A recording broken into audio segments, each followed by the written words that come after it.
First item is roll call. Can we get a roll call, please?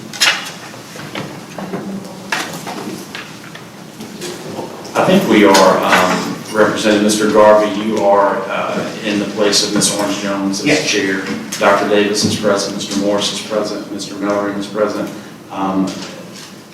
Ms. Holloway is not present. Who's proxy? Or Kira. Yeah, I meant Chris. Okay, Kira, either one, okay. So that's the roll call. Next item is consideration of an update report regarding stakeholder engagement concerning proposed accountability recommendations. Thanks, Mr. Garvey. What we will do here today is we will do a run-through, and Mr. Lambert will lead this, but we will do a run-through of the engagement feedback that we've received over the last few months. But before we do that, we will do a brief review of the board's study group goals going into this process, 8 months ago? Ensuring the results are clear and easy to understand, modifying high school accountability to better reflect college and career readiness standards that is in alignment with 3A, strengthening the system's growth components so that real growth is incentivized and rewarded, and maintaining Louisiana's proficiency standards. So at the outset, or at the beginning of this process, these were the goals that this group identified as important to them and has tried to remain consistent with these goals over the course of the process. On the next slide, which is slide 5, you see a timeline of the process that the group has worked through over a period of time since the beginning and where we are today. We have done our best to take the recommendations of the work group to turn those into policy recommendations, to get feedback and input from stakeholders. And so we are here today to share that feedback with you and share some of those policy proposals in more detail. So we can advance the slide. This is an overview of the process that has been used: preliminary meetings and discussions, open comments at the last work group meeting, stakeholder feedback and superintendent meetings, and analysis and discussion. And so at this point, I'm going to ask Mr. Lambert on the next slide to begin sharing stakeholder feedback that was received relative to proposals that were put forth by BESE unanimously at the last meeting of the board. Great, thank you, Dr. Brumley. So real quick, just by way of background, we had 968 responses. The vast majority were teachers or parent, guardian, family member. We had some community members, some policymakers, and some students. This slide shows the breakdown by parish, and we provide the top 10 parishes in terms of participation here. The next set of slides is going to focus in on the very specific components of the proposals. The first one is around grading scale. On this slide, you'll see that 83% of respondents believe that there should be a way for points to be earned above mastery. Yes, sir. Before we get into all of these details, could you briefly go through what we did to advertise this issue so as to draw these people into giving us comments?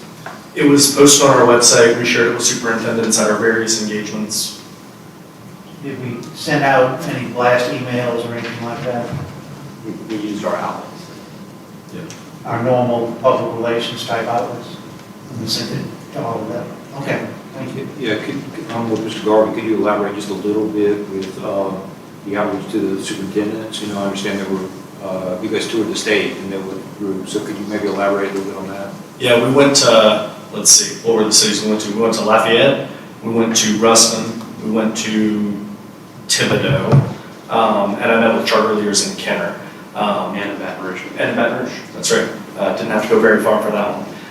And we met with them, went through some slides that are not exactly like these, but very, very similar.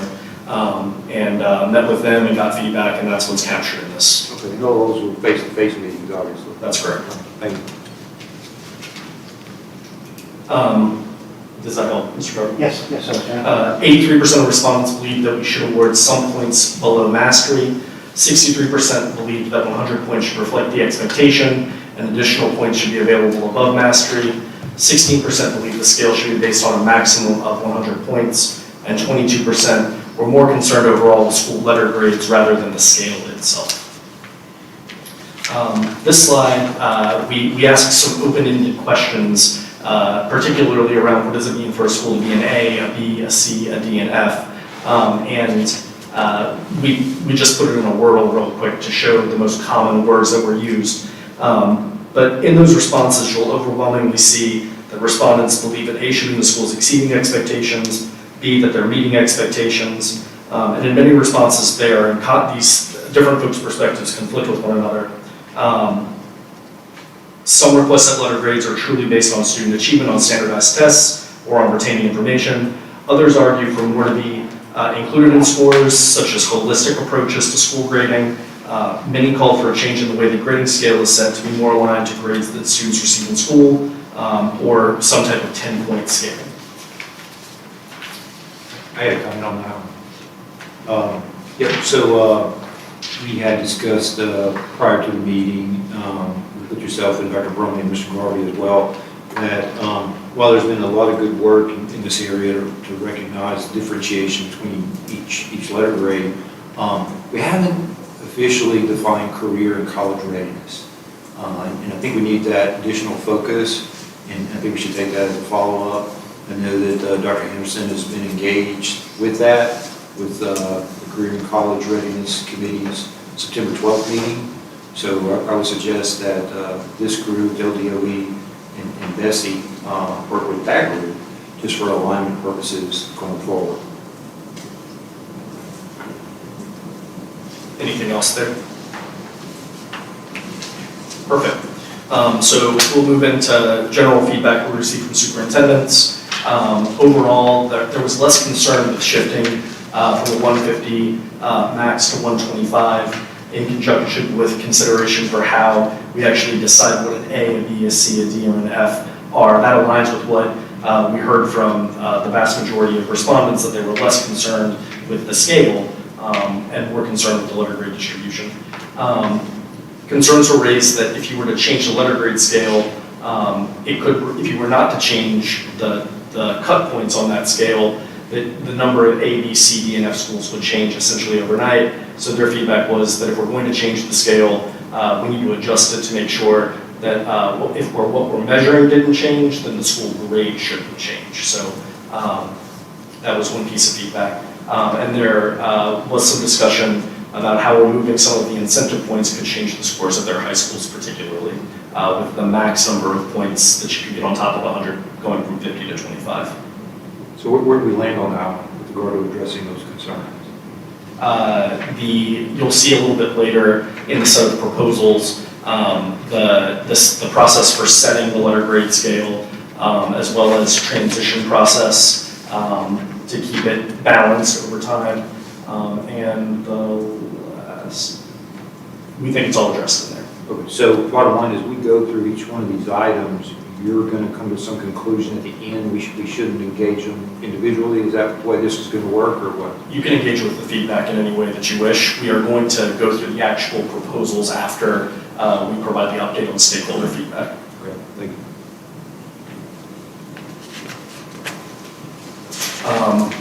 Stakeholder input on high schools.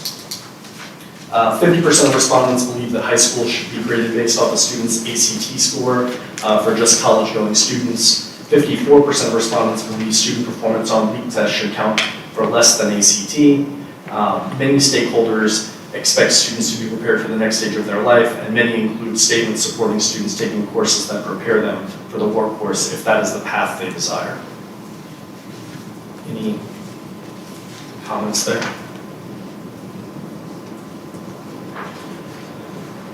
The next slide shows credentialing information. Over 80% of respondents agree or strongly agree that a good high school helps students entering the workforce earn high-quality credentials.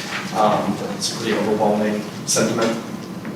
And then we provide some additional Just data points, 90% of respondents agree or strongly agree that being literate and numerate should be a significant factor in determining a school's quality. 76% of respondents agree or strongly agree that students earning industry or university recognized credentials should be a significant factor in determining a school's quality. 86% agree or strongly agree that it's important for graduates that they be able to immediately enter the workforce with a high-wage, high-growth career or have a strong preparation for college. 86% agree or strongly agree that it's important for graduates to have work-based learning experiences, industry-recognized credentials, or experienced coursework at the college level of rigor. 85% agree or strongly agree that it is important that all students participate in career and technical education coursework to prepare them for life. 91% agree or strongly agree that it is important that students and parents receive individualized counseling and are involved annually in secondary and post-secondary planning. I want to make sure I understand one of these points correctly. The point that says that 85% agree or strongly agree that it is important that all students participate in career and technical education coursework to prepare them for life.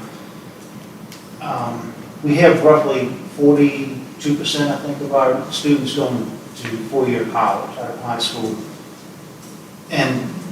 But am I reading this right, that nonetheless 85% of people who responded said that even those students should have career and tech experience? That's the way I read it. Thank you. You might be seeing some overlap there in terms of the skills that are required for a job, right? Whether it's after a four-year college or it is after going to trade school or technical programming, there are certain things that are common across those things, and including coursework for all students that is going to help them have the skills that they need to be successful in any job. It's something that clearly people are pointing out the importance of. Yeah, I talked to some students one time that were taking a certification course in ambulance, EMS type activities. And I asked them, how they pictured themselves working in an ambulance, and they told me, a lot of them did anyway, that they were not picturing themselves working in an ambulance. They were planning to go to med school. So kind of along the lines of what you're saying, career tech even helps doctors. They thought it made sense to me. Any other thoughts there?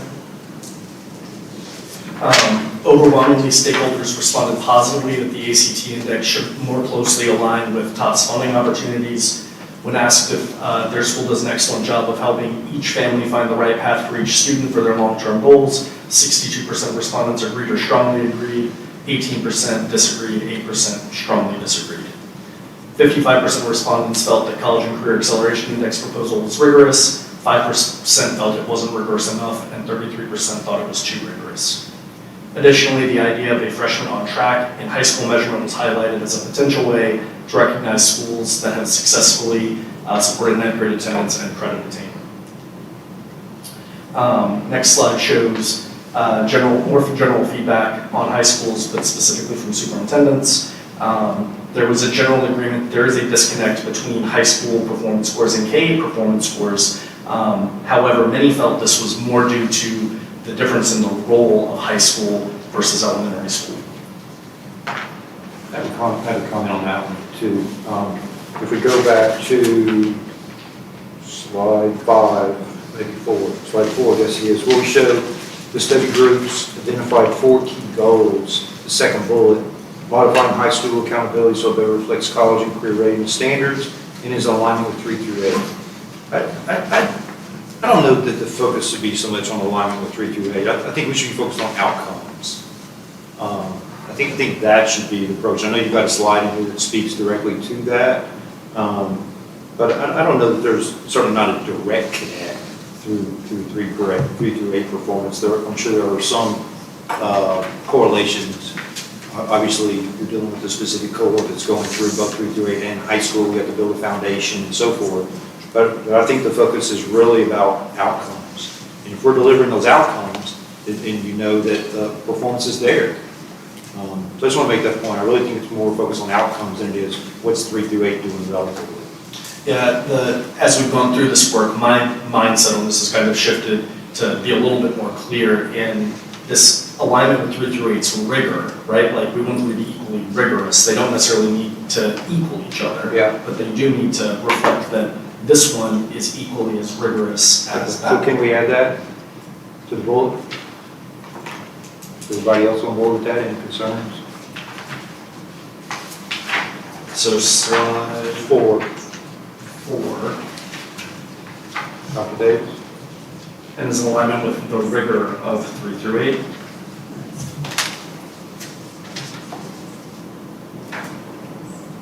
Yeah, I mean, I think that it's important to think about it in terms of what it is that we're trying to accomplish in the K-2, which is Outcomes. different, right? It's not going to be in perfect alignment because we're not doing high-stakes testing, right? Right. That sort of thing. It's a different ballgame. That changes things.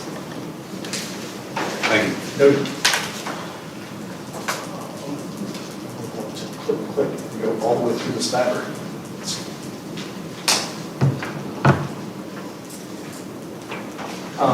Additionally, the ACT banding had previously been endorsed by superintendents.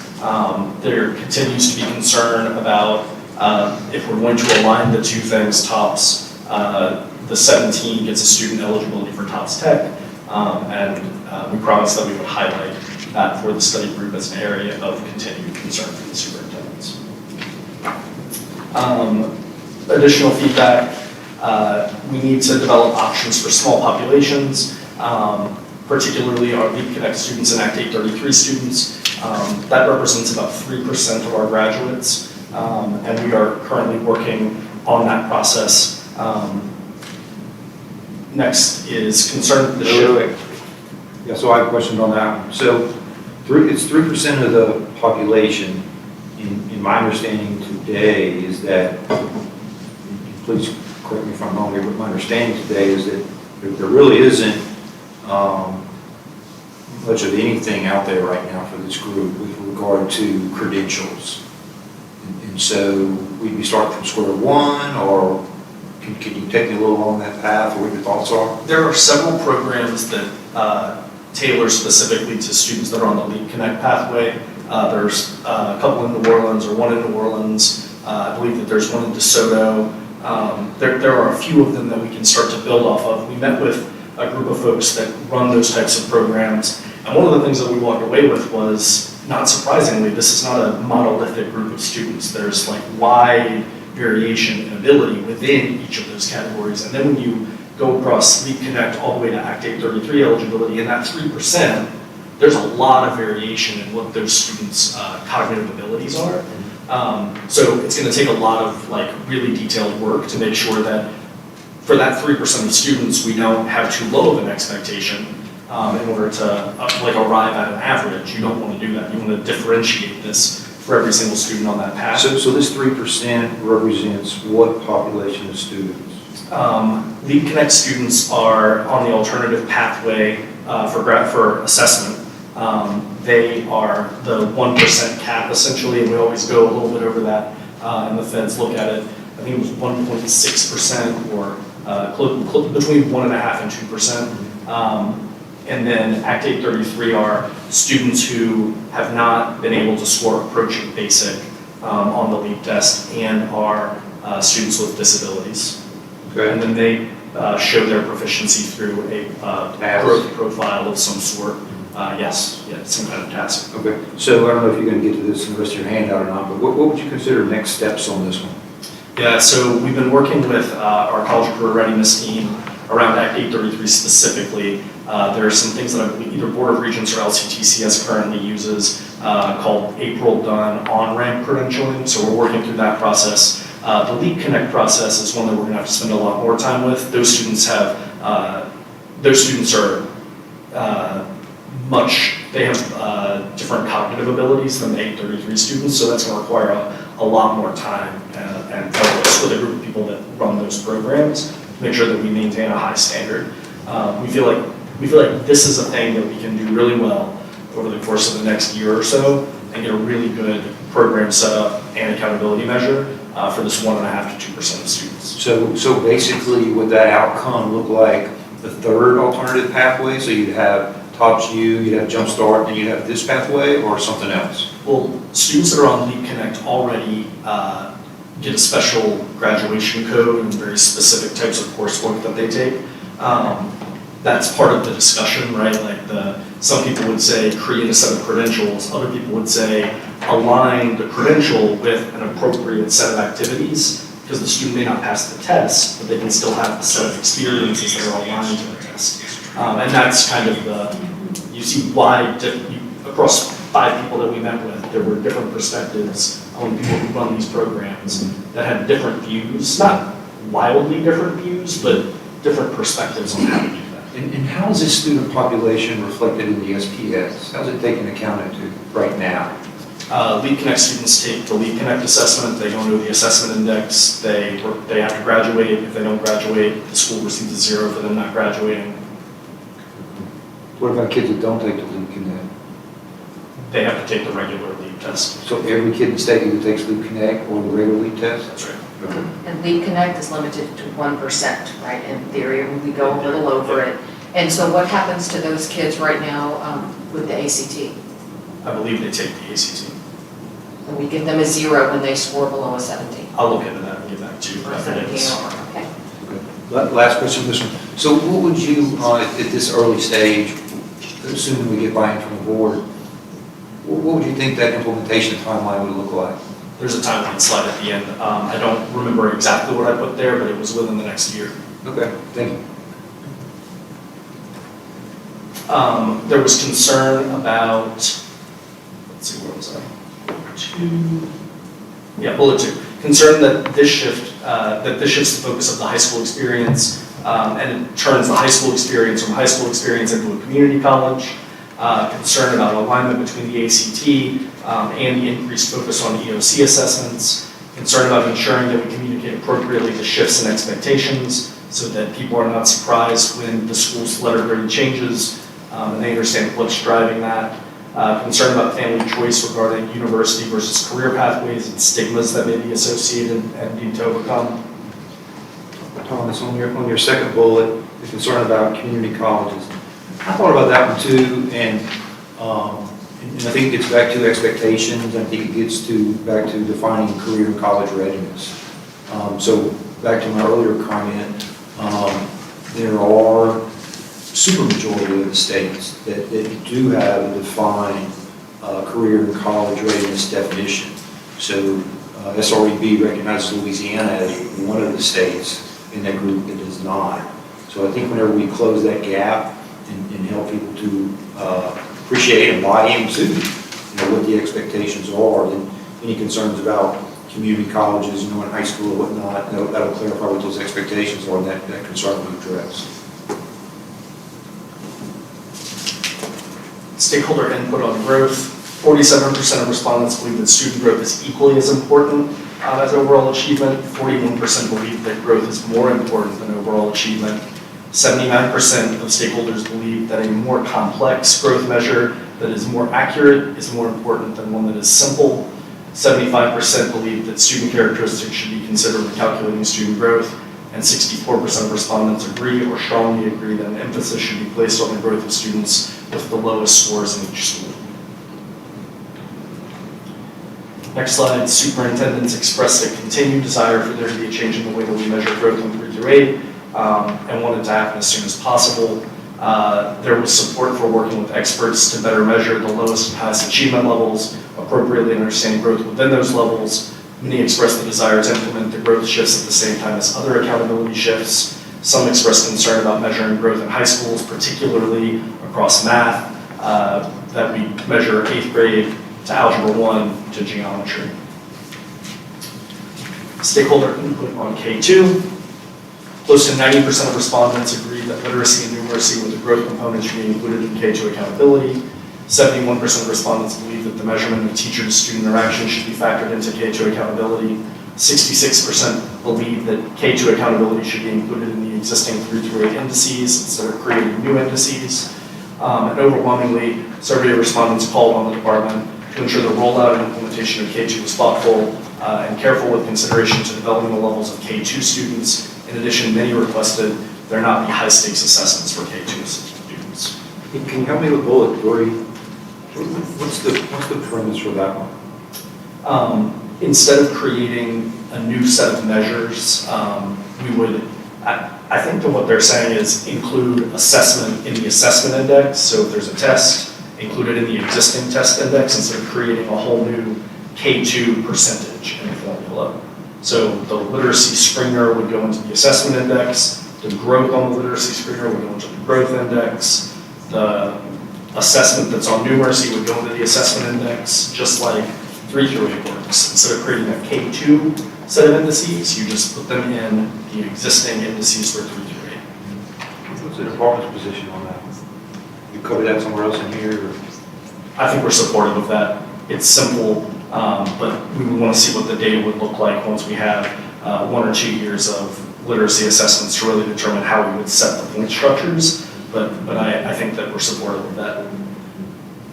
I thought there were specific initiatives in the K-2 space that were sort of identified it as a separate group, and so you would have separate metrics and there would be less testing. Did I get that wrong, or does that not fit the explanation? Or what? There would be less testing in K2 because it would be the utilization of the screener. So they're not sitting for a lead test. They're using a literacy screener. So if that's the case, right, you got the literacy screener, we've got different set of metrics. I'm sorry, I'm a little slow, I'm not catching on to why that fits with 3 through 8, which use different metrics, different tests, and so forth. I understand why you would integrate the two. There's still an assessment, right, of like absolute achievement, where is the student, and then there's a measure of growth. So we would say that those actually fit into either the growth measure or the assessment measure in the same way that ELPT is an assessment of students' English language proficiency, and we put those in the growth measure because it's a growth-based assessment. So we would just follow that model as well.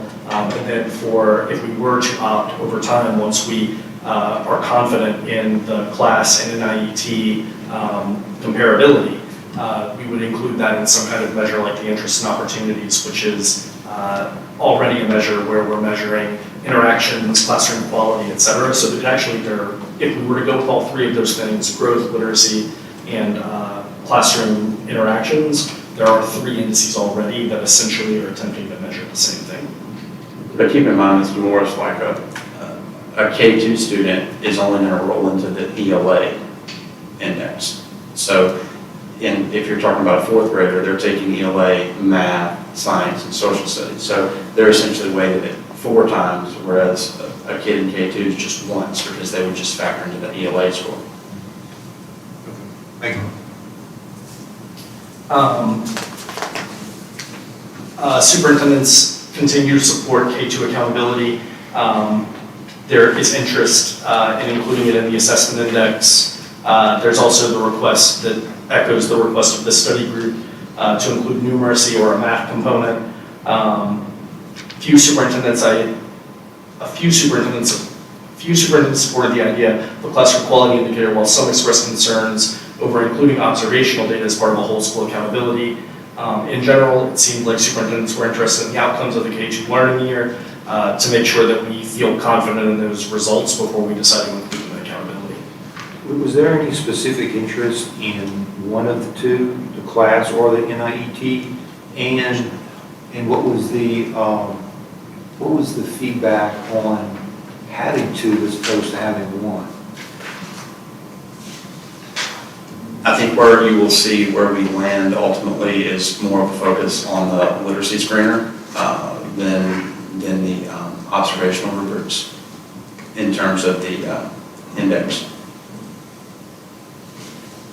It would be a very small component of the formula. Or maybe not included at all. Correct. You would still do the assessment, but maybe it's not included in the formula. Or if so, there's not a lot of weight to it. So, I mean, In terms of the observation? Yeah. Yes. Okay. Thank you.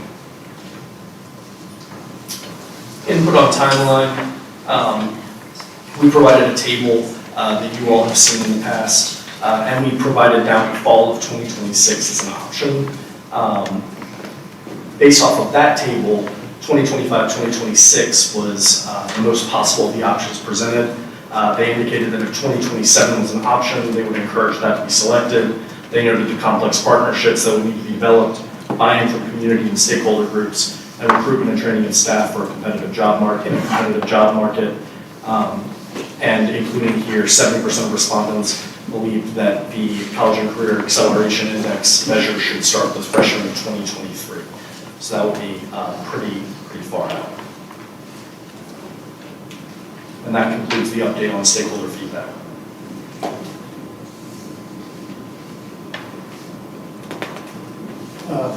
Staff has pointed out that we did not have a motion on the floor. So could we get a motion to consider, for consideration of an update report regarding stakeholder engagement concerning proposed accountability recommendations? Mr. Miller, thank you. Is there a second? Mr. Morris? Okay. Do I have to represent Shane? Yes, start over. Okay, please proceed. We have a comment. Well, we're not done. We're not finished with Okay. 2.1, the presentation on 2. That concludes 2.1. Oh, it does? Okay, now we're finished with 2.1. Michael Falk, Louisiana Association of School Superintendents. Do we have a microphone? We do. Right here. Michael Falk with Superintendent's Association, Executive Director, and I'm here on behalf of the leadership of LAS to present to you at the next item a draft of items, but also to share with you how our association addressed the proposed changes through the process. And I have a copy for each one of the members that are here. In order for our association to address the proposed changes to school accountability, we formed an accountability committee, and we held many meetings as a committee, as well as meeting with superintendents across the state. Some of our members did meet with Mr. Lambert of the department at various times and stages throughout this process. Many discussions were held as a proposal was being developed.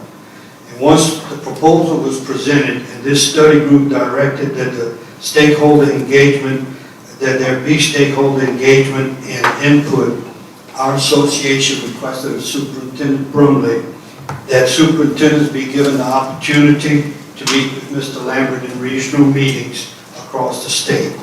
Those meetings were held the week of July 18th through July 21st. The only proposal that was presented at those meetings was the proposal that has been offered to the study group, with no changes incorporated. There have been no simulations provided to individual districts comparing the proposed system with the current accountability system based on current data. In the past, we always received current from the department simulations showing how the district and its schools would be impacted. This would allow districts to determine the impact of the system, the school, and the communities they serve.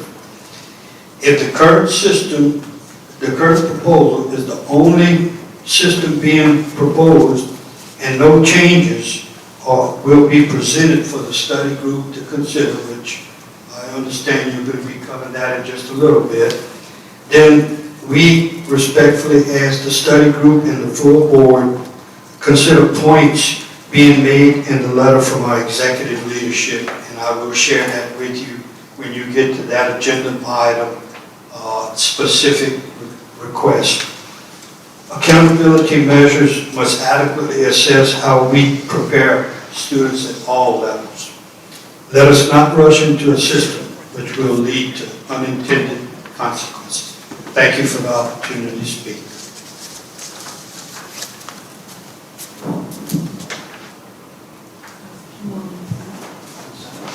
Okay, next speaker is Ms. Patty Glazer, with the Kenner Discovery Schools, Florida. Hello, everyone. I'd like to commend you all for the hard work. I'd like to support what Mr. Morris said, aligning high schools in 3/8 through simulations where high schools end up with the same percentage of AP schools is unrealistic because elementary schools are based on LEAP scores primarily. Parents bring their kids and pick them up, or buses bring their kids and pick them up from elementary school. For high school, it is way more than LEAP scores. LEAP scores are in the 9th and 10th grade only, which is our youngest students of our 9th through 12th grade. What matters a lot is what happens in 11th and 12th grade. So even if their LEAP scores are comparable between the elementary and high schools, a high school is much more than 9th and 10th grade LEAP scores. It's keeping kids in school for 4 years. Yes, we have buses that pick them up and bring them back, but kids have a lot of choices at that point. It is graduating the kids. So I understand that it is overall thought that high schools or at this point scores are inflated, but please do not try to align directly with 3 through 8 because a high school, a graduated high school kid is much more complex than a 3 through 8 with LEAP scores. Thank you.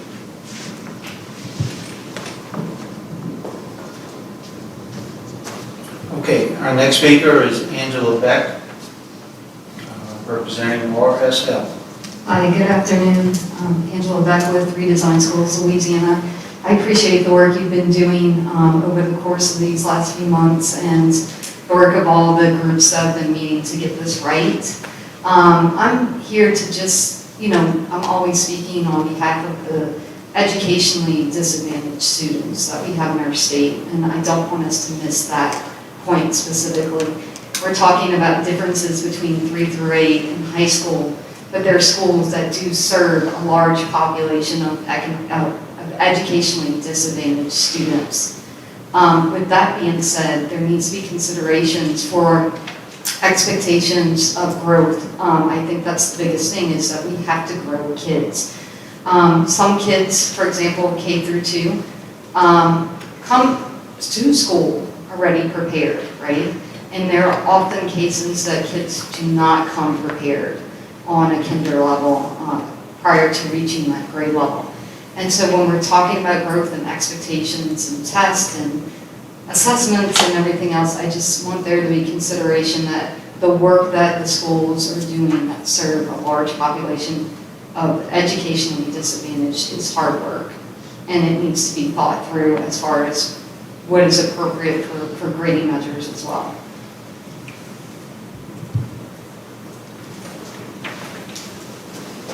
Okay, that's all the cards we have on that item.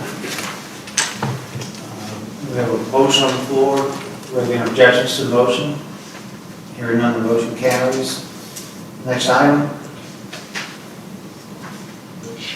Consideration of an update report regarding proposed accountability recommendations. Motion to receive. Can we get a motion to that effect? Mr. Miller, can we get a second? Mr. Morris, thank you. Mr. Carter. Thank you. So just a bit of background that most of us know. But in October of last year, I made a motion to the board, and it was approved that a study group of members, 3 members to be appointed by the board president, would study growth. And that received a favorable recommendation after there were criticisms that previous proposals put before the board were put to, the word used was piecemeal. And so we wanted to let the board take time to fully explore the growth formula in the state of Louisiana, and then look at as well at the value given to that formula. At the December meeting, Mr. Castillo, I believe, made a motion to expand the work group from 3 members to 5 and look comprehensively at the entire accountability formula. And so that's where we landed with 5 members. And since I believe January, this group has been meeting at some level of interval throughout that point in time. And you have essentially told us over the course of time as a department, what would you like to see next? What is important to you? What are your goals? And so we've tried to come back each of those times and present additional information. It came to a point for us as we move closer to getting to a point like today, whereas the work group is going to have to consider the finality of these proposals, and then it move on to the full board potentially, that we needed a way to organize this in our brain and for the public. And so we came up with essentially 4 pillars to take something that is very comprehensive and is not piecemeal and try to give some level of focus to them.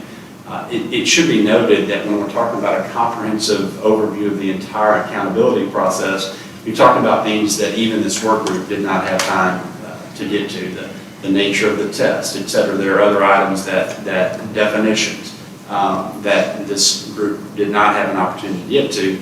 But at the same time, as we sorted through the work as an agency, we categorize the work into really 4 pillars. And you see that's on the slides today. So those are improving clarity and coherence within the formula, modernizing the high schools, recognizing true growth, and ensuring strong literacy foundations. So the proposals that you see today and that we have received feedback on, and we have tried to make adjustments along the way that seem reasonable, they fall into one of these 4 pillars.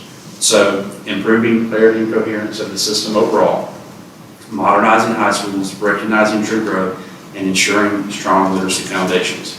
And so we will begin, Mr. Lambert, let's begin by working through that first pillar, which is improving clarity and coherence.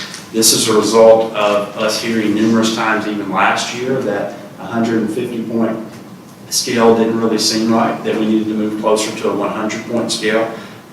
We needed to think about the distribution of letter grades, particularly when we have such an alignment issue, whether it's rigor or distribution between 3-8 and high schools. We've talked about automatic triggers for redistributions whenever that point becomes necessary. And also, this is about timelines. So working with individuals and thinking about what is an assertive, but at the same time, doable timeline for implementation. So, Mr. Lambert, do you want to take it from here on this particular bucket or pillar of improving clarity and coherence on slide 33?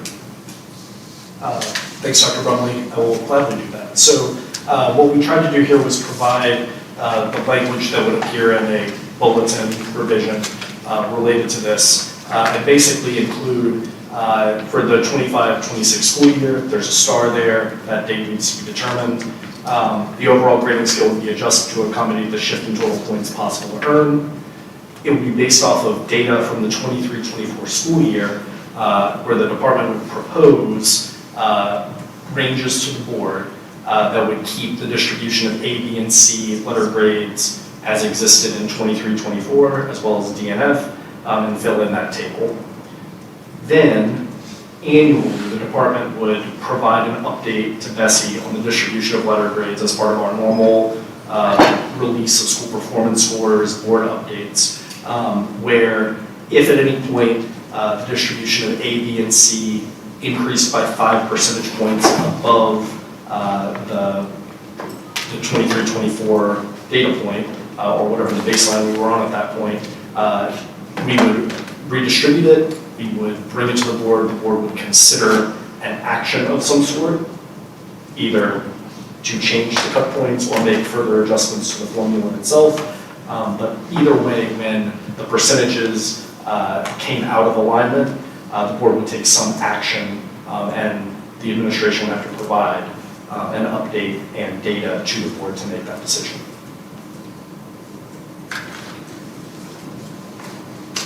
Can you explain to me what you mean when you say that they become out of alignment? Because what it sounds like to me is that, are we trying to say that there's going to be an ever-moving bar, that we are never going to allow there to be more than this percentage of A schools? It's included in here that at the point at which we get to 100 for an A, 85 for a B, and 70 for a C, that the movement forward would stop. Okay, and so, but we're not creating any kind of artificial ceiling where we're norming the number of A, B, C, D, and F like we did at the beginning of accountability. No, this would lock in the current, every 5 years it goes up. This would lock that in as the point at which the scale would stop shifting. Thank you. So basically, make sure I understand too, basically you're saying that we're going to be monitoring incremental shifts in the distribution to make sure there's not too big of a shift in a given year. Is that right? And then after it happens, then the board would get an update. Well, every year they would get an update, we would get an update that says this is the percent of A, B, C, D, and F. We are still within 5% of our baseline, no action is required. What 5% of our baseline for the previous year?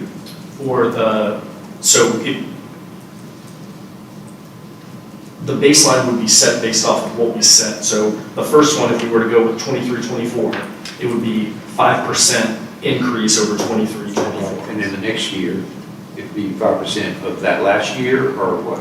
No, it would stay at the baseline. Instead of it, So you can never increase more than 5% from your original baseline over 3 years? you could, and when that happens, the scale would change. Would that be when BESE approval, y'all would come to us and say, we've now exceeded that 5%? So it doesn't matter if it is 5% in 1 year or 5% 15 years from now. Yep. Whenever we get past that 5%, Yep.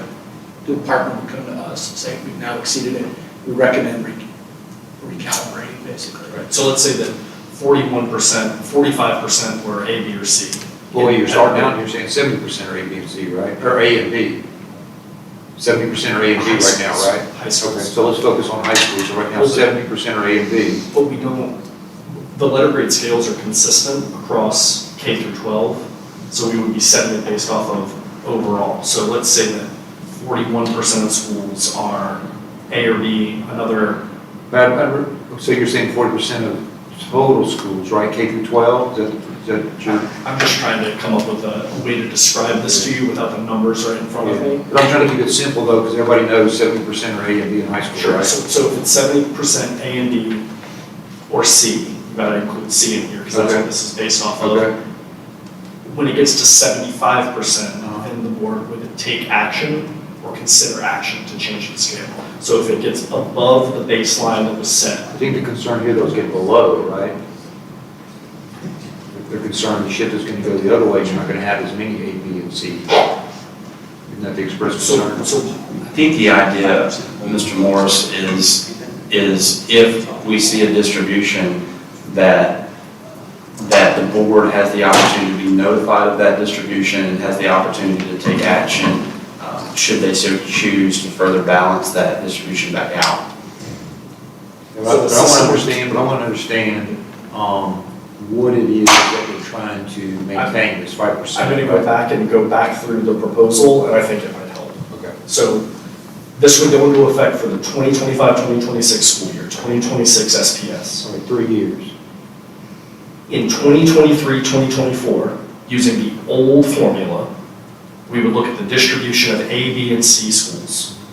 We would then set a scale based off of that, and then that would be our benchmark. Whatever the percent of A, B, and C schools were at that point, that is our benchmark. When we exceed 5 points above that, that's when the board would take action to adjust the scale or take action to not adjust the scale. But that would be the trigger. So, does that help?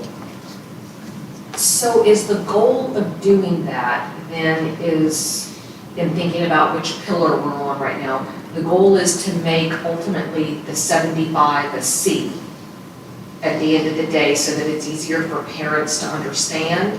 And then that's why we stop moving when we get to the point where the cutoff for a B is an 85 and a C is a 70. Is that the goal? The rationale for doing this? The rationale for having it stop at the 185 and 70 is that's what was determined as the final cut points for A, B, and C under our current ESSA plan, and we sought to keep that as our goal in the long run. But I thought the goal here, maybe I missed it, I thought the goal here was to ensure that the progress that we're making is implemented in steps that are realistic. And so we want the grades to reflect right, realistic expectations, so you don't have a huge swing in letter grades from one year to the next just because you implement a new policy. You're given a reasonable amount of time for the policy to be implemented so we can see the benefits of those outcomes.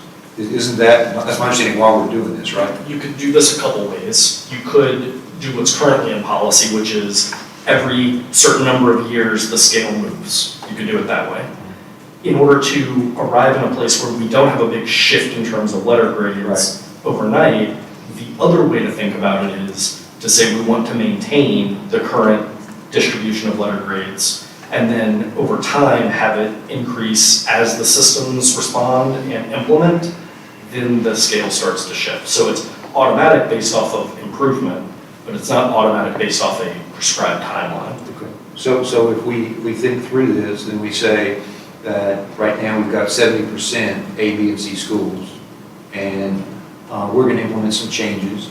Those changes are going to provide benefits for students. That are going to be positive outcomes above what we have today, right? But if they're not implemented, then it could reflect in lower grades. That's correct? That's the whole idea for providing the incentive, right? If a school score is negatively impacted, right, by the changes, then yes. But what would happen is we would determine what their score is using the new formula.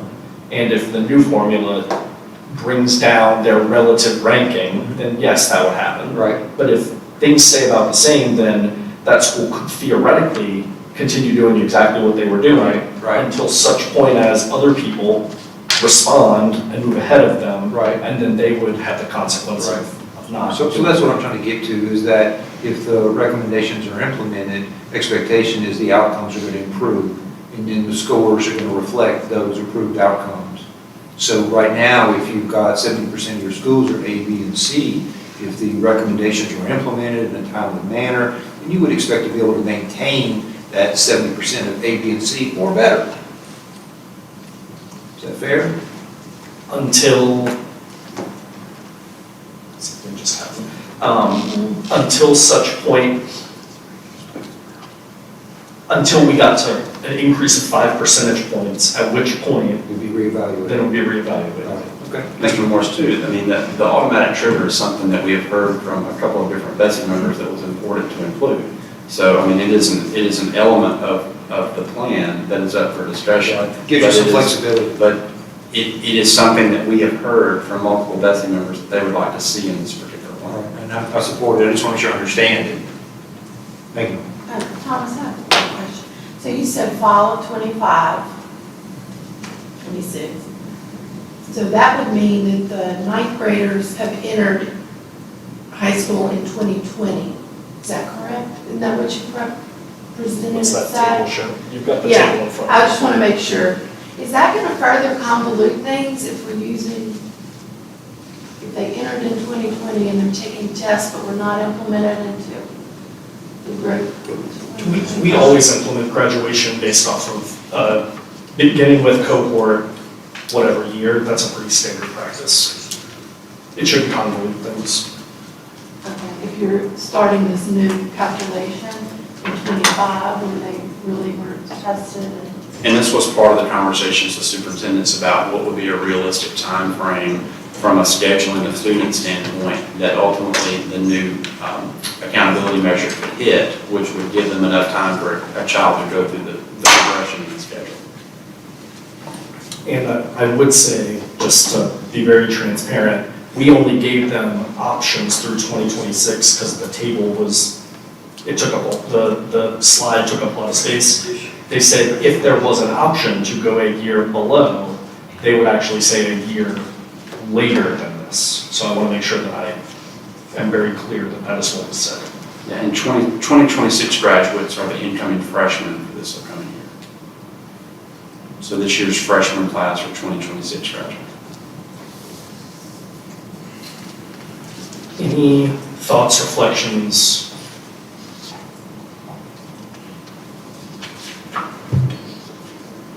Okay, we'll move on to modernizing high schools. Dr. Bromley, do you want to take this slide?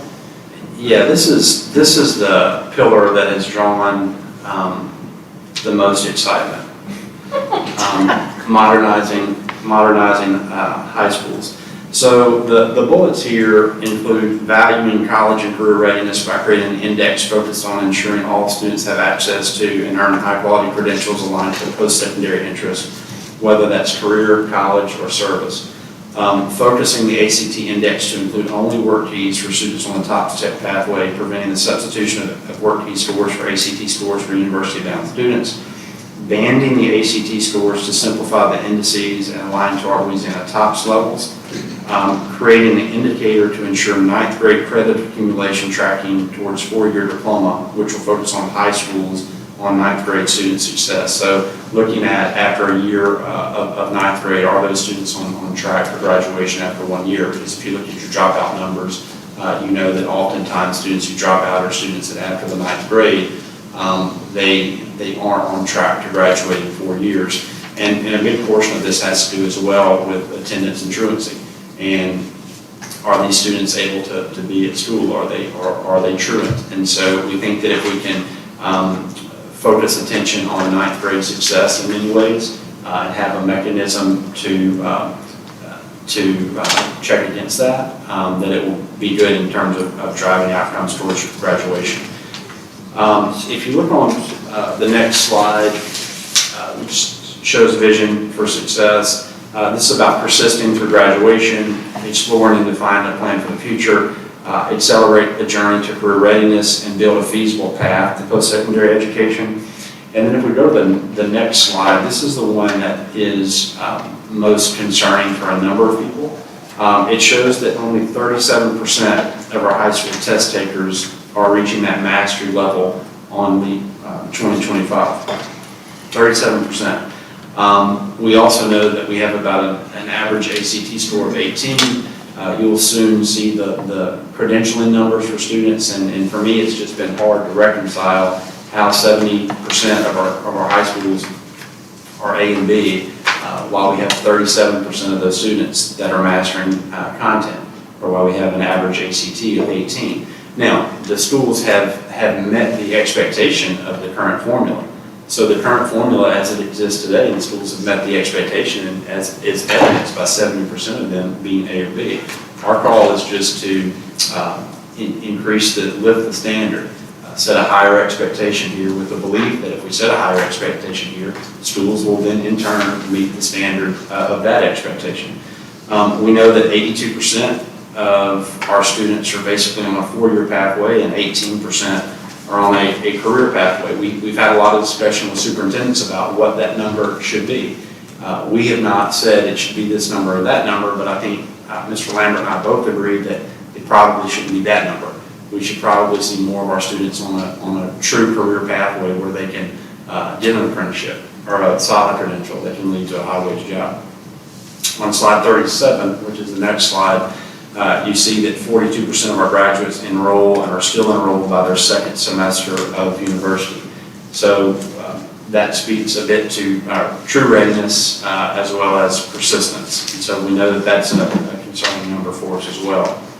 Yes, Question? sir. Yes, sir. Is that 42% of the students that entered a 4-year university, or is that 42% of our students overall? 42% of our students overall, 56% enroll in college the first fall afterward, 42% are still enrolled. So about 14% drop out of college in that first. Or 25% of the kids that go to college drop out within a year. But I think maybe a number that is just as significant is 82% are on the track to be there and only 56% get a try.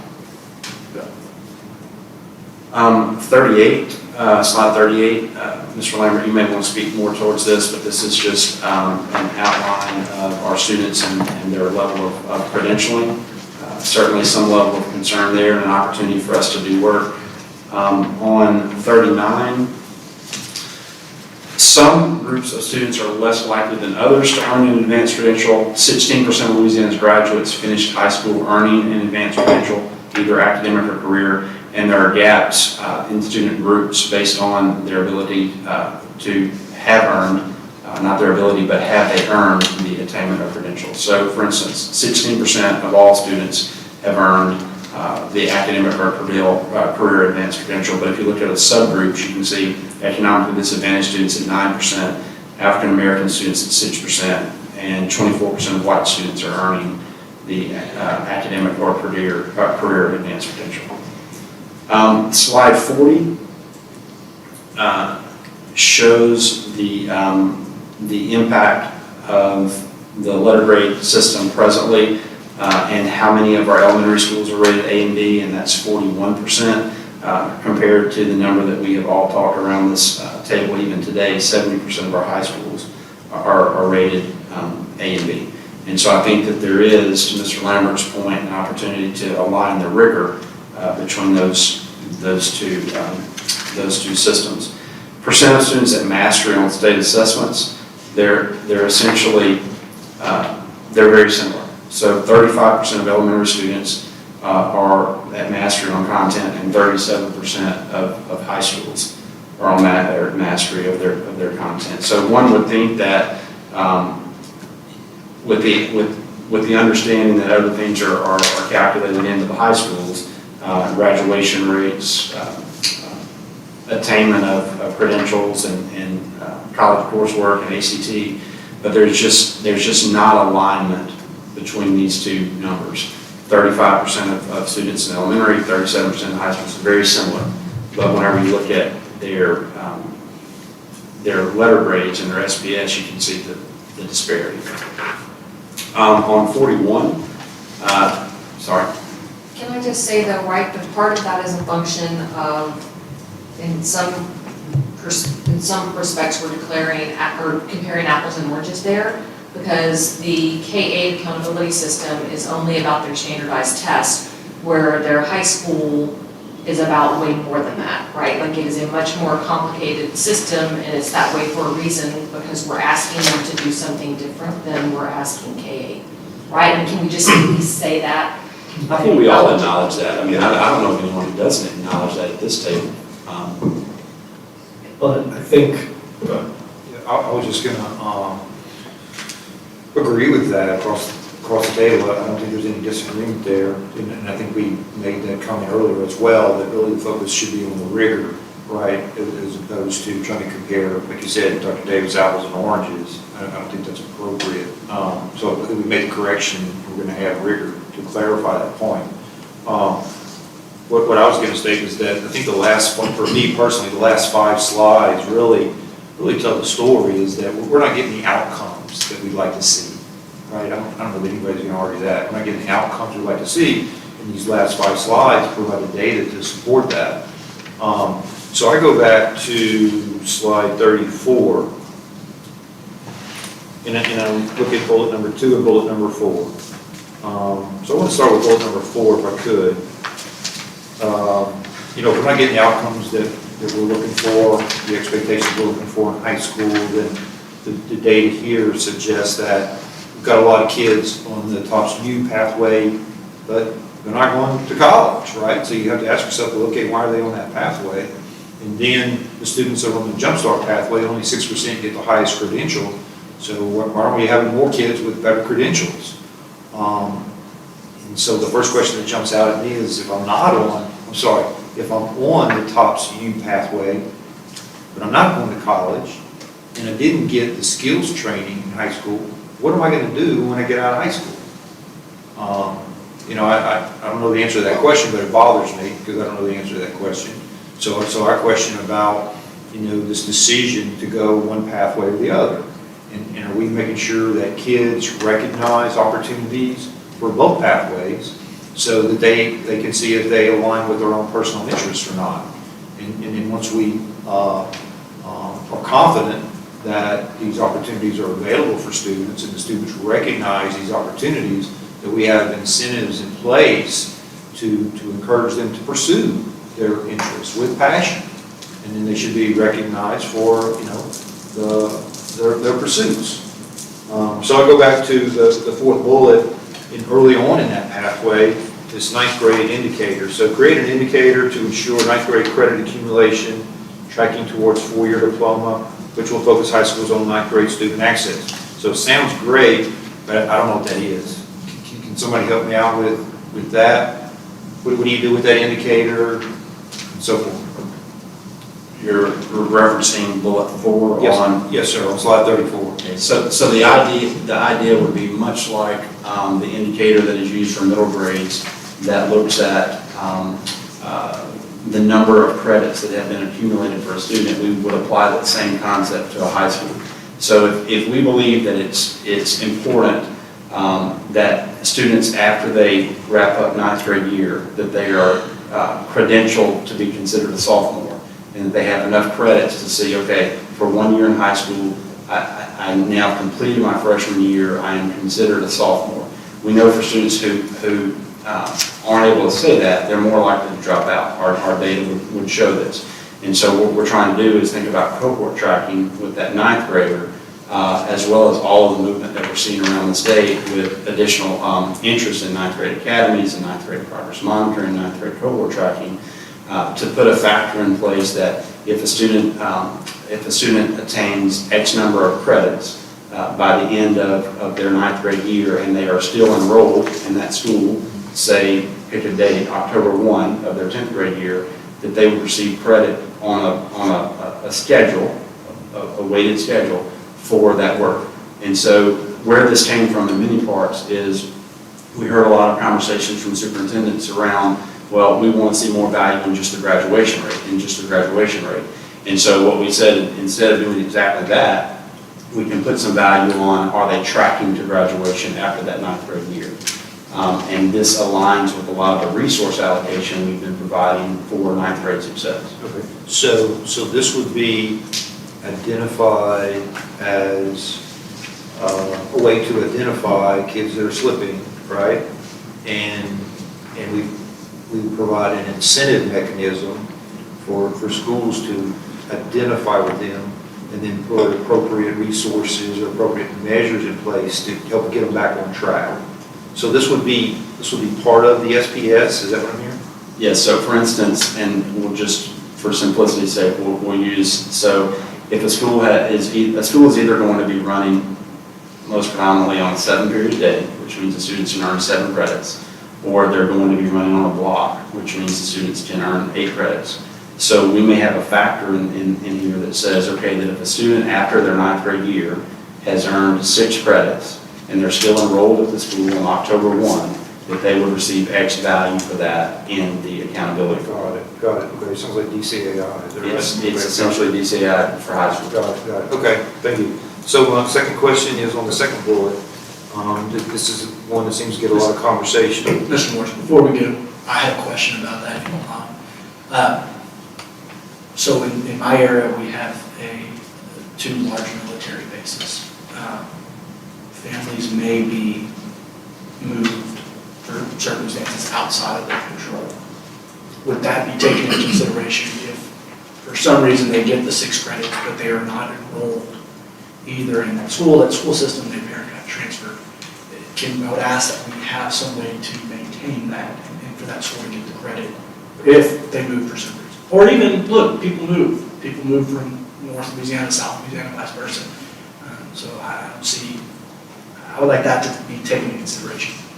Yeah, we, anytime that a student leaves, if it's a legitimate reason for leaving, i.e. they enroll in another public school, they transfer to a private school, all of those options, the school does not get negative consequences for that, and if the student earns those credits at the high school, and then they transfer to another school, as long as they stay enrolled, they wouldn't be considered a dropout or anything. Okay. And that's consistent with how we do the 8th grade. Yeah, I'll just make sure to carry over since this is something.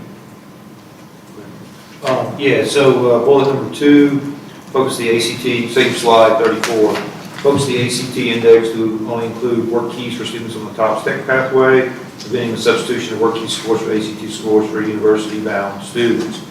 So I get it that we want to make sure kids are on the right track, right? And we want to identify that as soon as possible, get them on the right track as soon as possible. And we want the credits to align with that. We want the SPS to align with that.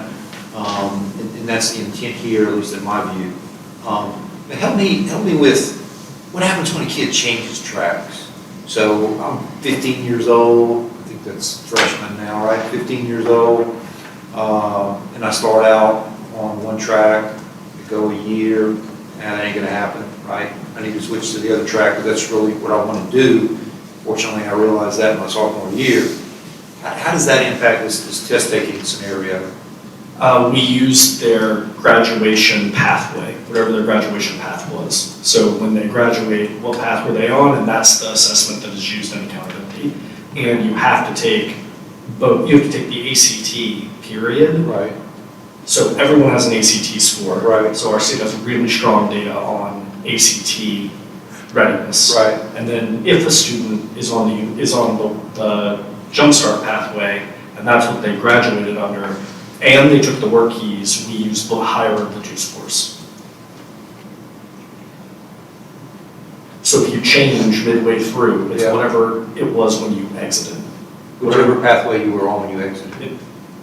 That's the one that would be applied. That's right. Okay, so you can still take both tests, Absolutely. right? It's just whichever pathway you graduated on, that test would apply. The higher of the two.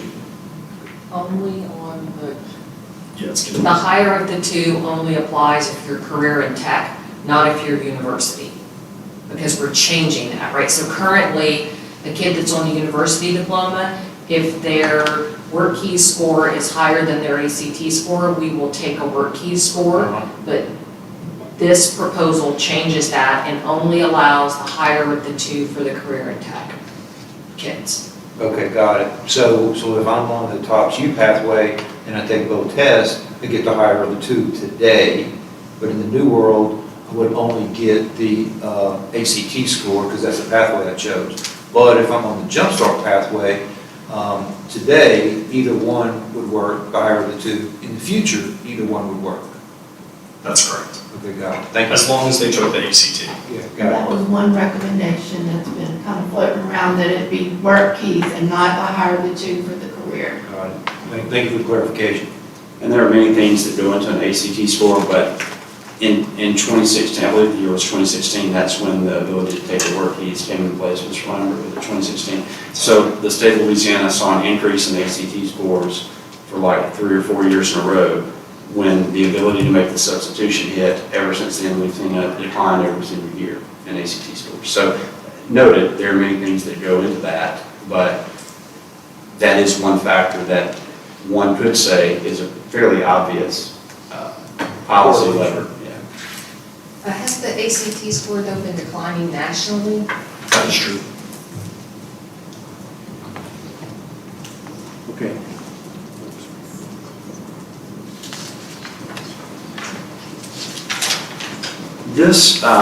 This particular schedule here is a college and career acceleration schedule, formerly I guess known as Strength and Diploma. We brought something similar last year to both Accountability Commission and SAC. It was endorsed at both of those locations, both of those groups. The difference, there are small differences in the awarding here, but the most significant difference is the value assigned.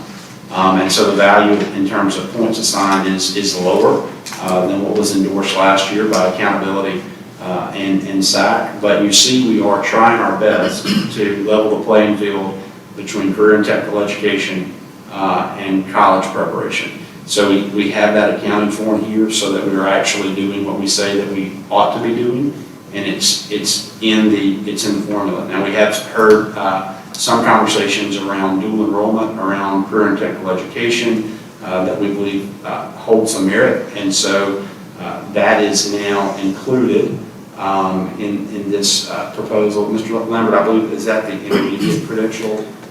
We're currently working with our college and career readiness team and other stakeholder groups that actually have a little bit of decision-making around the different levels of credentials to determine exactly how we will do the realigning of some of the basics to intermediate, et cetera, et cetera. But there were some really good examples of certificates of technical studies that potentially should move to an intermediate credential and no longer be a basic, and some that are currently awarded nothing in our accountability formula that maybe should be that first tier. So that process is one that is a little bit outside of the agency and a little bit inside of the agency, and we're committed to working through that together. And that was that shift for us as a result of feedback we had heard from some of the superintendents in conversation there. Mr. Lambert, walk through as well the opportunity here with the 25 points and the 10 points for students who enter high school not at a certain level to begin with. Yeah, so one of the things that we think is really important is differentiating and making sure that this isn't a one-size-fits-all, and also acknowledging that there are moments where the accountability formula needs to acknowledge some type of growth. And that's difficult to do in an indicator like the College and Career Acceleration Index, but one way to do that is to acknowledge that there are certain students who we know are less likely to graduate from high school to begin with, particularly students who enter high school below basic. We know that they have a much lower graduation rate, so when a school graduates a student that is below basic in both ELA and math, we would propose to have a 25-point floor that essentially would be added to whatever they earn in this index. So if the student enters far below grade level and that high school graduates them and gets them a credential, they would get the number of points plus 25. If they graduate them but they don't get them a credential, they would get a floor of 25, acknowledging that that student was less likely to graduate than to graduate, and that actually is a recognition, and that student needs that high school diploma to get most jobs, right? High school diplomas do have value. For that student, it has a lot more value than for another student. So if we take an example, and we said there's a student that without these bonus points would get 0 points on the scale. If they graduated high school, then we're saying they've got the potential to get these extra points. That's right. Okay. And if they go up a level and they earn a basic credential, they're going to get 50 plus 25. And if they get an intermediate credential, they get 75 plus 25. Got it. Thank you. So is this the appropriate place to discuss the ideas around our students with disabilities and English as a second language learners? Because I'm very concerned about how the schools that are educating these students are going to be impacted, because when I looked at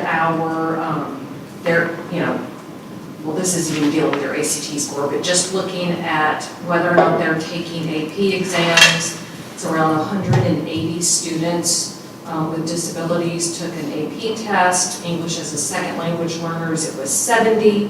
When it comes to students with disability that earn even a basic credential, it was 24% of them. And so my concern is around what is developmentally appropriate for these children and what they're capable of achieving. And I think that this really matters. I mean, some of our districts, the average statewide is 10% of students have IEPs, right? So for some districts though, that number is 20%, right? So we have 4 districts in the state that have, so 1 out of every 5 students has an IEP. And so what this accountability system is doing, it is giving them, some possibility, for some points here, but I guess I'm just really worried about what happens to these districts that have large numbers of students with disability, and we really don't have developmentally appropriate jumpstart pathways for them. I think that I would start by saying that 13% of students have disabilities in the state. 2% to 3% are either Lead Connect, so they meet criteria and have a cognitive disability that allows us to put them on an alternative assessment. Another group of students that formerly would have done, excuse me, it's allergies, I promise. For another group of students, they would have been on the Law 2 pathway, which is no longer a permissible way to differentiate students with disabilities, because the federal regulations believe, and I believe, that regardless of a student's disability, our expectations should be really high, especially when we're holding schools and systems accountable, right? To make sure that we are pushing as far and as fast as we can for that kid. We didn't put the students with disabilities percentage up here. I don't remember if we did that because it was below 5%, so suppressible, but It No, really, he said it was 3% earlier. no, the percent that earned an advanced credential. The percent that earned an advanced credential. What the percent of Yeah. the population? That's right. Okay. So we have like, and you can look at it a couple ways. You can say the students get on average a lower ACT score, and you could say, well, is that because they can't? Or you can look at it and say, is there something else that we can do? But federal accountability is designed around the idea that we're going to hold everyone to the same bar with some very limited areas such as the Leap Connect. Students with disabilities as a subgroup should be expected to perform at a very similar level to all other subgroups under federal accountability. And I understand that at the federal level. I guess my question would be, I mean, I'm just gonna be honest, right, like, is that necessarily realistic? I mean, you may have a child with Down syndrome who is not eligible for LA Connect because their IQ is high enough that they can read on a 5th grade reading level. Is it realistic, right, and developmentally appropriate for us to believe that that child should score an 18 or higher on the ACT or be able to access and successfully complete all of our Jump Start? Like, so I agree we should be pushing every child in our state to live up to their fullest potential. My question is there a way for us to have that expectation that they live up to their fullest potential and our schools do as much as possible to help that child do that without giving a school a 0, right, for those children in their accountability score? I agree 100%, and I thought that was the conversation we had earlier about that potential third pathway, where we're going to identify credentials for these kids, right, that we recognize as opportunities, and that would give the school system an opportunity, right, to get points rather than a 0. So kids get the opportunity, school systems get recognized, right, with the point scoring system, and it's a win-win. And I agree, like, I am super excited that we are thinking about this in a way that I think, we, you know, that you guys have been listening to us in the work group because these things have been brought up in the past. And so I'm excited about that, but is my understanding right that that is going to be limited to It will be very able-done limited. kids? It might even not be able to be included for able-done kids. The requirement of the federal government when we differentiate schools and identify schools for intervention is that we treat all of our subgroups the same. That's the requirement. Leap Connect kids fall on a very different path. So this is going to be really complicated, but I think that I want to draw everybody's attention to the numbers that are on the screen right now. The whole point of the accountability system is to differentiate when certain groups are outperforming other groups. Our current accountability system is not identifying this problem, that 6% of our African American students are earning an advanced credential, and 70% of our high schools are an A or B, compared to 24% of white students earning the same credentials. Yeah, but I see those subgroups, but I don't see students with disabilities anywhere. Yeah, we are having a whole conversation around students with disabilities and how do we resolve those concerns. Well, what's happening is we are lumping students with disabilities 13% into one bucket together when really we're talking about 2%, right, of a student population. For the other 11%, we should be holding the exact same expectation that we get that young person a career, a job, a next step. So we need to be very careful. The 2% is a very small group that has very wide variation. And everybody wants it to be very straightforward and simple. And we're completely getting off the topic of like, I mean, if everybody wants to say we have a problem and we're going to solve this, then thumbs up, and we hear you on the special education for the 2%, let's figure it out. But I don't want to get lost in this, well, what about this 2% of the student population when this is the problem for the majority of the students in the formula? Yeah, I get that, but I share Dr. Davis's concern that it might be relatively small percent of the population, but it's an important part of the population, and I don't want to see them neglected. Without doubt. Well, and just to, and then I'll let it go and we can come back to this later with discussion, but I did watch the superintendent's council meeting, and one of my concerns is if that you're a rural district or a financially strapped district, trying to figure out, right, the menu of options that you're going to give the students in your district is confined by resources, right? And so, if you're a district, what do you do when it comes to having to figure out how to provide all of these advanced credentials that are designed to meet a wide spectrum of students with a wide spectrum of disabilities when we're really not giving them resources from the state to help them do that? They get tons of resources around the ways that they can pay for tuition. The resource issue for rural districts particularly is access to physical facilities, right? And I think of accountability as having to do a couple things, and I got in trouble for using incentivize and motivate and all of those things, but the accountability system has to do that, but it also has to be really honest about where we are. And regardless of whether a kid is rural or urban, they probably have an equal need for those advanced credentials, and the accountability system should highlight when we're falling short. So like there's that delicate balance of making sure that the resources are there in terms of funding and making sure that folks know that these communities don't have a community college in their backyard, and that's a problem.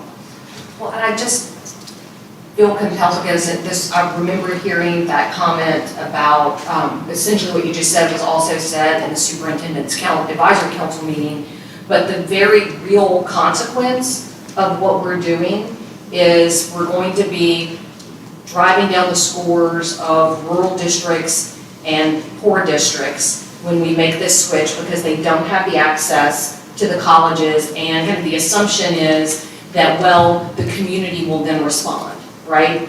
And pour resources in, but I'm just telling you from a political science perspective, this is one of the most well-studied things out there when it comes to accountability scores and how they work, and that kind of movement causes communities to not fund their schools. They reject taxes. So it doesn't, I just want to be mindful that the idea that if we show what's real, right? And I get that we all want transparency, but what we show is also determined by the decisions we make as BESE members about what's going to be included in the accountability system, and that that nationwide the consequence of doing this has not been that communities respond with an increase in taxes, they reject them, which exacerbates the problems that those districts are already having. So, okay, I've served there. I looked at Mr. Kennedy here. He's an excellent superintendent serving in Claiborne, which is, if Claiborne's not rural, I don't know what is. But pretty close.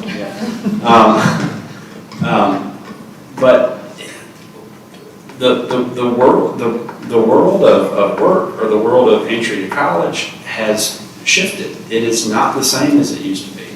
And whether we're in a rural system or an urban system, a suburban system, we're going to have to work to figure out how do we meet the demand. I mean, it's just, I don't understand how we can have, I understand how we have 70% of our high schools be A and B today because of the system. They've responded to that system. I don't understand from a policy standpoint how we would think that it's okay to continue along that same pathway when we look at 37% of our kids mastering content in high school. We look at 18% of our kids in average ACT, 6% of kids earning advanced credentials. It's baffling to me that we could sit here as a state and say, okay, 70% of our high schools are A and B. And then someone say, well, what, man, you must have 90% of your kids mastering content. Well, no, it's actually 37.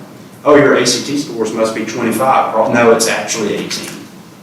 So we only have a few policy levers that we can pull as a board and as a department, and one of them is showing the public the quality at this point in time for their schools, and it's also, and I can get in trouble too, just like Mr. Lambert, but it's incenting behavior and incenting policy and incenting resource allocations in different ways.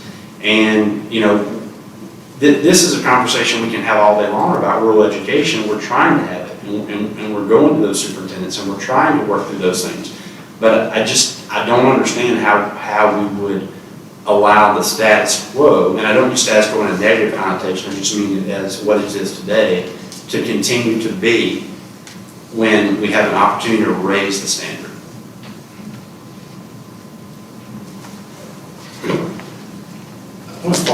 can go back to slide 3. At one point, Dr. Davis asked this question, and I may have missed it, we may have addressed it.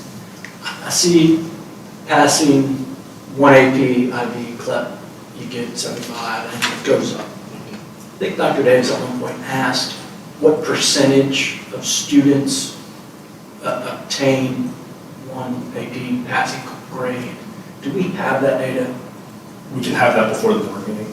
We have it, it's just not in this. Okay, and that's what I didn't know if we had ever gotten it, because I know Dr. Davis raised that point, like, are we setting an expectation that is something that only 2% of students across the country obtain? Something just for me to know kind of where we're at. Yeah, I think that, and this gets to the question around simulations and what's going to happen to my score and all of those things. The accountability system, if we follow that line of thinking, we would have never arrived at a place where we said 100 is mastery, 80 is basic, and nothing below it, because only a third of our students are scoring mastery. So I think that accountability systems, they cast a vision for where we're trying to go, and then we have a way of setting letter grade scales to say, this is how many people are meeting it versus not meeting it. But we can pull that for you. Mine, I don't want the data just for Louisiana, I'm curious nationwide. Are we setting something to say, okay, you need 3 AP classes, IB exam passes? Is that something that nationwide, what's the percentage of students nationwide that get it? We can see if that's Just to have an idea, and I think that's what your question was, Dr. Davis. And one other thing, and I don't know if you can't learn when I say this, but I've had conversations with people, and I look back to probably when all of us were in high school, either AP exams weren't around, they weren't as popular as they were now, and I know at that time, one of the major ways you would get college credit was you would go to spring testing, especially at LSU. And one of the concerns, and when somebody brought this up, and it's really stuck with me, what about a kid that scores a 28 on the ACT and says, I don't want to take any AP classes. I want to have fun in high school. I want to do this. But that kid, so he would not fall into any of this. And he goes to LSU and he tests out at 30 hours, or she tests out at 30 hours. That high school did everything we asked that high school to do, but it would get no points. And that led me to start asking some other questions. How do other states deal with this? What I figured out is, if y'all know the answer to this and I'm wrong, please tell me, most other states don't have a strength of diploma index because of that issue, because we're trying here to box everybody into one thing, and you're never going to get it. I understand we're never going to fix everything. We're never going to accurately represent everything. But those 2 points have kind of stuck with me as we're going through this strength of diploma, college and career. And I don't know the answer to it, but that is something that we need to consider as we're doing this, especially with rurals, especially with X, Y, insert whatever subgroup you want. For example, my wife, she was not the most economically affluent when she was in high school. She took dual enrollment courses. She paid for some of them, like her parents sacrificed some stuff to have dual enrollment courses because she didn't go to a poor school district. Those are all concerns that I have when we're starting to award points to certain school districts in things like this and they're different. Dual enrollment, what I just said, is way different than the kid that's a 28 on the ACT, doesn't take any of this, way different than a rural kid who doesn't have access to a welding shop because it's one school district over and it's an hour bus ride there and an hour bus ride back. These are all different things that I've got concerns about, specifically with this board. And I just wanted to, like I said, I probably opened a can of worms, but I just wanted to put that out there. No, I think that it's valid. The two states that are very close to us that do have a strength of diploma-ish thing are Florida and Mississippi. They both have an indicator that is, they earn a credential or they don't. If they don't earn a credential, you get a 0. And that brings up another point. That's my understanding of Mississippi and Florida's model as a whole is up or down. Did you meet your goal? Yes, you get the points. Did you not? No, you don't get your points. And it's not just for this, it's for the growth factor, it's for ACT, it's for everything. did you hit your goal? Yes, no, you get points, you don't. And it makes it a much simpler formula than, because they don't assign points out essentially. Except they would assign full credit for the 50. You would. Yeah. So they don't set a goal per kid. Yeah. Every kid has that same, It's different. fairly low goal. Yeah, and well, you could set it at the 75 if you wanted to. We could, as a board, say, we're gonna have an up-down system, but we're gonna set it, you could set it at the 125 level if we wanted to. Well, you're really trying to get me in trouble. But the point is the ones that do have it, it's not really on a point system like this, it's more of an up-down, did you make your target or not? Correct? Yeah, well, I'd have to look at Mississippi because they have multiple places where you can get Yeah. 1.25. Yeah. I'd have to look at that specifically. It is an up-down, but the bar is lower on this particular. Yes. And we have heard that feedback on the ACT, and young people that are like proving that they're ready regardless, right? They've got all these other things besides the dual enrollment and the AP. The other thing that I would tell you is that if you take all the percentages, right, and the student is indeed ready, the school will score an 80 for a student that you just described, or better actually, because they got a 28, so they got max points on the ACT. That young person, they are going to get an A-level credit for that student. The question is, are they getting beyond A-level credit that then's going to make up for kids that they did not get to that point? So we could run some simulations and talk about that. And look, I wasn't expecting the answer, I've not been at the last few, personal reasons, apologize for that, but that's something that's not brought up and it's really stuck with me. I had a couple of questions along the same lines. I share Mr. Miller's concern about the student with the great ACT score that didn't have any dual enrollment or any of these other criteria. But what I just heard you say was that there are other components in the SDS that take that high ACT score into consideration, so that student still ends up with an A. It's just how good is his A compensate for somebody else, so that gets addressed there. But the other question I had was, and I like the graduation, the gradients here, the different gradients that recognize incremental progress, and do incentivize, as Superintendent Bromley said, kids to pursue their passion, right? But as you go to the incremental steps, I noticed that 75, I don't see anything here that recognizes any progress on the Jumpstart pathway. At 50, you're at basic Jumpstart credential. At 100, you're at advanced. The 75 would be the intermediate. So that's what you're doing here, exploring intermediate credential? Yes. Okay. Okay, thank you. So some of you members have mentioned or alluded to the student with the high ACT, but none of this. I know Dr. Davis, you and I have talked about this before. Ronnie, you just mentioned something, although I think yours was handled here. Are you all under consideration of something below the 50 that doesn't quite meet the rest of these considerations? No? Okay. All right. Okay, so this is what the different indices look like in terms of high school and K-8 indicators based off of all of the things that we've just discussed. And what you wind up seeing here is the overall K-8 and high school SPS look very similar to each other, or within 1.2 points of each other. And you see that all of the other indicators, except for grad rate and the college and career, are right next to each other. When you average the grad rate and the college and career readiness index, you then get that to the left of the average, to the left of the grad rate, that 71.7, that brings basically all of the 3 through 8 and all of the high school indices into alignment with each other, which tells you that they are indeed showing some form of comparability in terms of potentially rigor.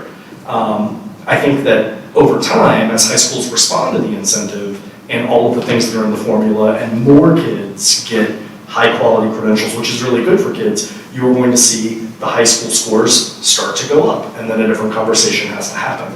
But for now, this provides you a really good aligned set of indices across K through 12, or 3 through 12. Any questions, reflections here? You note that grad rate index that is way up, and that college and career acceleration index that's a little bit lower.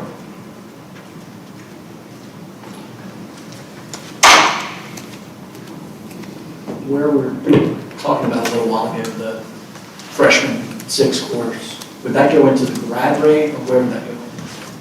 If this study group were to say that you wanted to explore that, we would include language in bulletin that essentially does what we did with interests and opportunities, which is create a category, set a vision for it, work with stakeholders over the course of the next 6 months, and the policy would basically say no later than the blah, blah, blah, blah, blah, blah school year, develop a freshman on track measure. Once we've developed it, we could then look at what it would do to the scores and then determine where we should take points from. And those systems that are really, really in tune with individually their freshmen, I think would really do well on this component. And what would happen from the incentive standpoint is that those schools who aren't really laser focused on their freshmen, it would force them to do that thing. On page 43, or slide 43 rather, I think that this is from a practical standpoint for school counselors. I think that this will make a difference in terms of ACT if we band the ACT scoring based on a performance level, as well as the work key scoring banded with a performance level. And so you would see 0 to 17, 0 points, 18 to 19, 70 points, 20, 90, and then once you get to your TOPS levels, you begin seeing various point levels.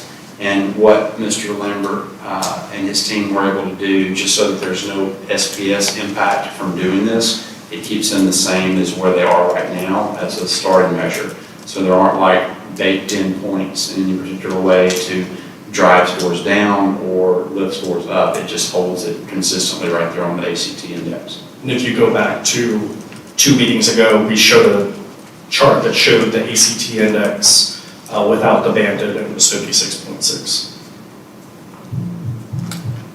The difference between the two is in the hundredth place, thousandth place, maybe, hundredth place. Whenever you put your hand out together for the board, can you show what's in place today so that it's clear what the change, the difference in the change reflects? Yes. Yeah. We started to do that on this slide, but the Right. ACT index is a half a page in the BESE bulletin. Right, you could go horizontal anyway. So if I'm a student and I'm taking the ACT and I get my score back, how is a banded approach going to make any difference relative to the previous approach, whether or not I consider me taking the test or not? I don't think it does make a difference for you if you're a student. I think it makes a difference if you're an adult in the building. Because what's going to happen is counselors are going to begin tracking these students based on their ACT performance.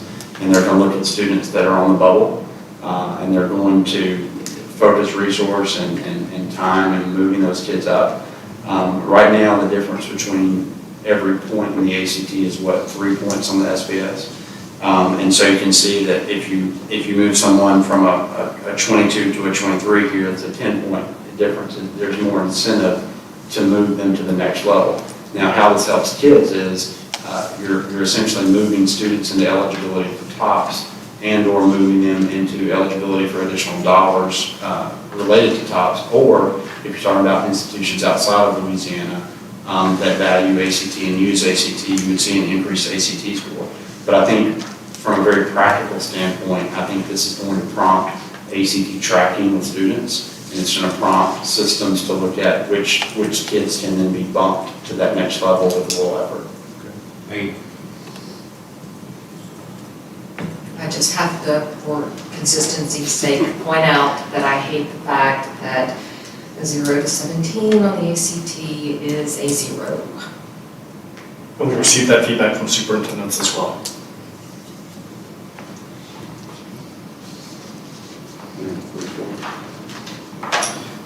This is just showing some of the logic on how we wound up calculating all of this, just so it was in one place. The cohort graduation rate, we essentially took the points above 100 and divided by the number of spots between 100, or between 90 and 100, and wound up with the 5 percentage points per point above graduation rate of 90. It previously was 2.8 to get from 100 to 150. Now it's 100 to 125. And then showing the breakdown of points in the assessment index with the 25 incentive points compared to the 50 incentive points on the assessment index.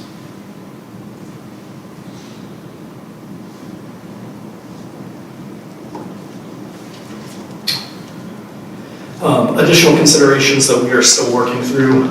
Each system's needs will be unique. The gap that we've identified as one that we have a lot of ability to support and help is navigating financial resources and working to fill the gaps in terms of helping folks find the documentation that really helps them know how to use different funding streams, what changes have happened in the MFP formula that you can now spend certain money on certain things that will help more kids get college and career coursework. And then small populations, working with a little group of special education experts and our workforce team. Our college and career readiness team is working with workforce experts to make sure that we've got the right pathways to differentiate for the 3% of students that are in these Act 833 or Equal Done or the Connect pathways, and really want to draw the distinction between those populations and the overall students with disabilities category. Because while those two small populations have wide variation, so does the rest of the special education population. Can you give me an example for bullet number 1? One community might have a lot of industry in it. Because they have so much industry, they have a lot of technical training providers that are already there. Another community might not have that or doesn't have that. So for them to offer the welding program is much more complicated. They have to travel much further. They also are going to be less able to differentiate what the things are because they have to get on a bus and go an hour each way. Okay, so what's the gap closure? That's the gap. What's the gap closure? So the gap that we've identified that we have the most ability to directly influence is around funding and those types of resources. In terms of gaps of... So that's a specific example I'm looking for. So for one, with this year's funding model that was approved by the board and by the legislature, tuition is now something that can be funded through the career development funds. Previously, tuition was not an allowable expense. Tuition for what? Coursework, For dual enrollment. It's on here. which could be career technical education. Okay. So, can you help me just, I need a little bit more. Can you help me understand what was in place before and then what this new legislation does that improves that situation? Can you give me an example? I would rather have our career and college readiness team get with you on that as well as Ms. Sina on mechanics. But what is now allowable is the reimbursement of tuition for dual enrollment opportunities that previously did not exist. So 100% of dual enrollment is funded now? That's not a financial concern for districts? It is again, I would prefer for our career and college readiness team to visit with you about that and Ms. Sina, because I wanted to state something at this point. There are a variety of funding streams that can be braided together. Every single district's context is going to be slightly different, but CDF courses, for example, that a lot of these are, generate a significant amount of money toward the overall tuition. And depending on the context and what type of dual enrollment they're doing, you might be freeing up a teacher, you might be doing all kinds of other things that are going to free up the MFP. So they're getting money for the MFP and they're getting funds on top of that to cover other expenses. So what is the department doing to help districts appreciate these opportunities exist? Yeah, our college and career readiness team has put together a frequently asked questions document. They put together some grading documents. We are reviewing that. The CNO has it to review that we'll be providing. All of this information is already on the Jumpstart website, but it can be challenging to navigate all of those resources. So we are putting together essentially a one-pager to guide people through how to find those resources. Thank you. There's no shortage of things on that website. Any other additional considerations here? Okay. Recognizing true growth, Dr. Bromley. Yeah, this one was exciting last year. We know, or we believe, and the survey indicate that growth should be valued. Many people believe it should be valued in an equal weight as performance. Some people indicate they believe it should be valued at a greater weight than performance. I think one of the things that this work group has come to realize is that the calculation methodology has to be credible before value adjustments can be made. And so that is what this work group has spent a lot of time doing. I think one of the things the work group came to realize is that it's hard. It's really hard to figure out. I think that this work group came to realize, as we did as administration, that there are only so many things that we can do with our current assessment that we provide and the limitation it has, particularly around determining growth in your lower achievement levels. And so what we tried to think about is what would make the most sense, both in the short term, but also in the long term. So for the short term, the policy recommendation would be to maintain a two-step process, which includes step one, which is your growth to mastery. And because of our particular assessments, we believe that for the present time, we should keep step two, which is that value-added component. Most of the kids in the state end up going over into step two and are compared relative to their peers. We believe we should discontinue awarding points in step two for student performance that is below average in comparison to their peers. And so an example would be if a student doesn't meet the mark in step one, right now they all go to step two.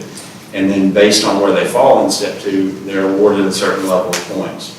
What we are suggesting here is in step two to no longer award points for students who are achieving below the average in step two. So these would be students who, A, they didn't meet the growth to mastery, and then even whenever you get into step two, they're below average on their growth in comparison to their peers.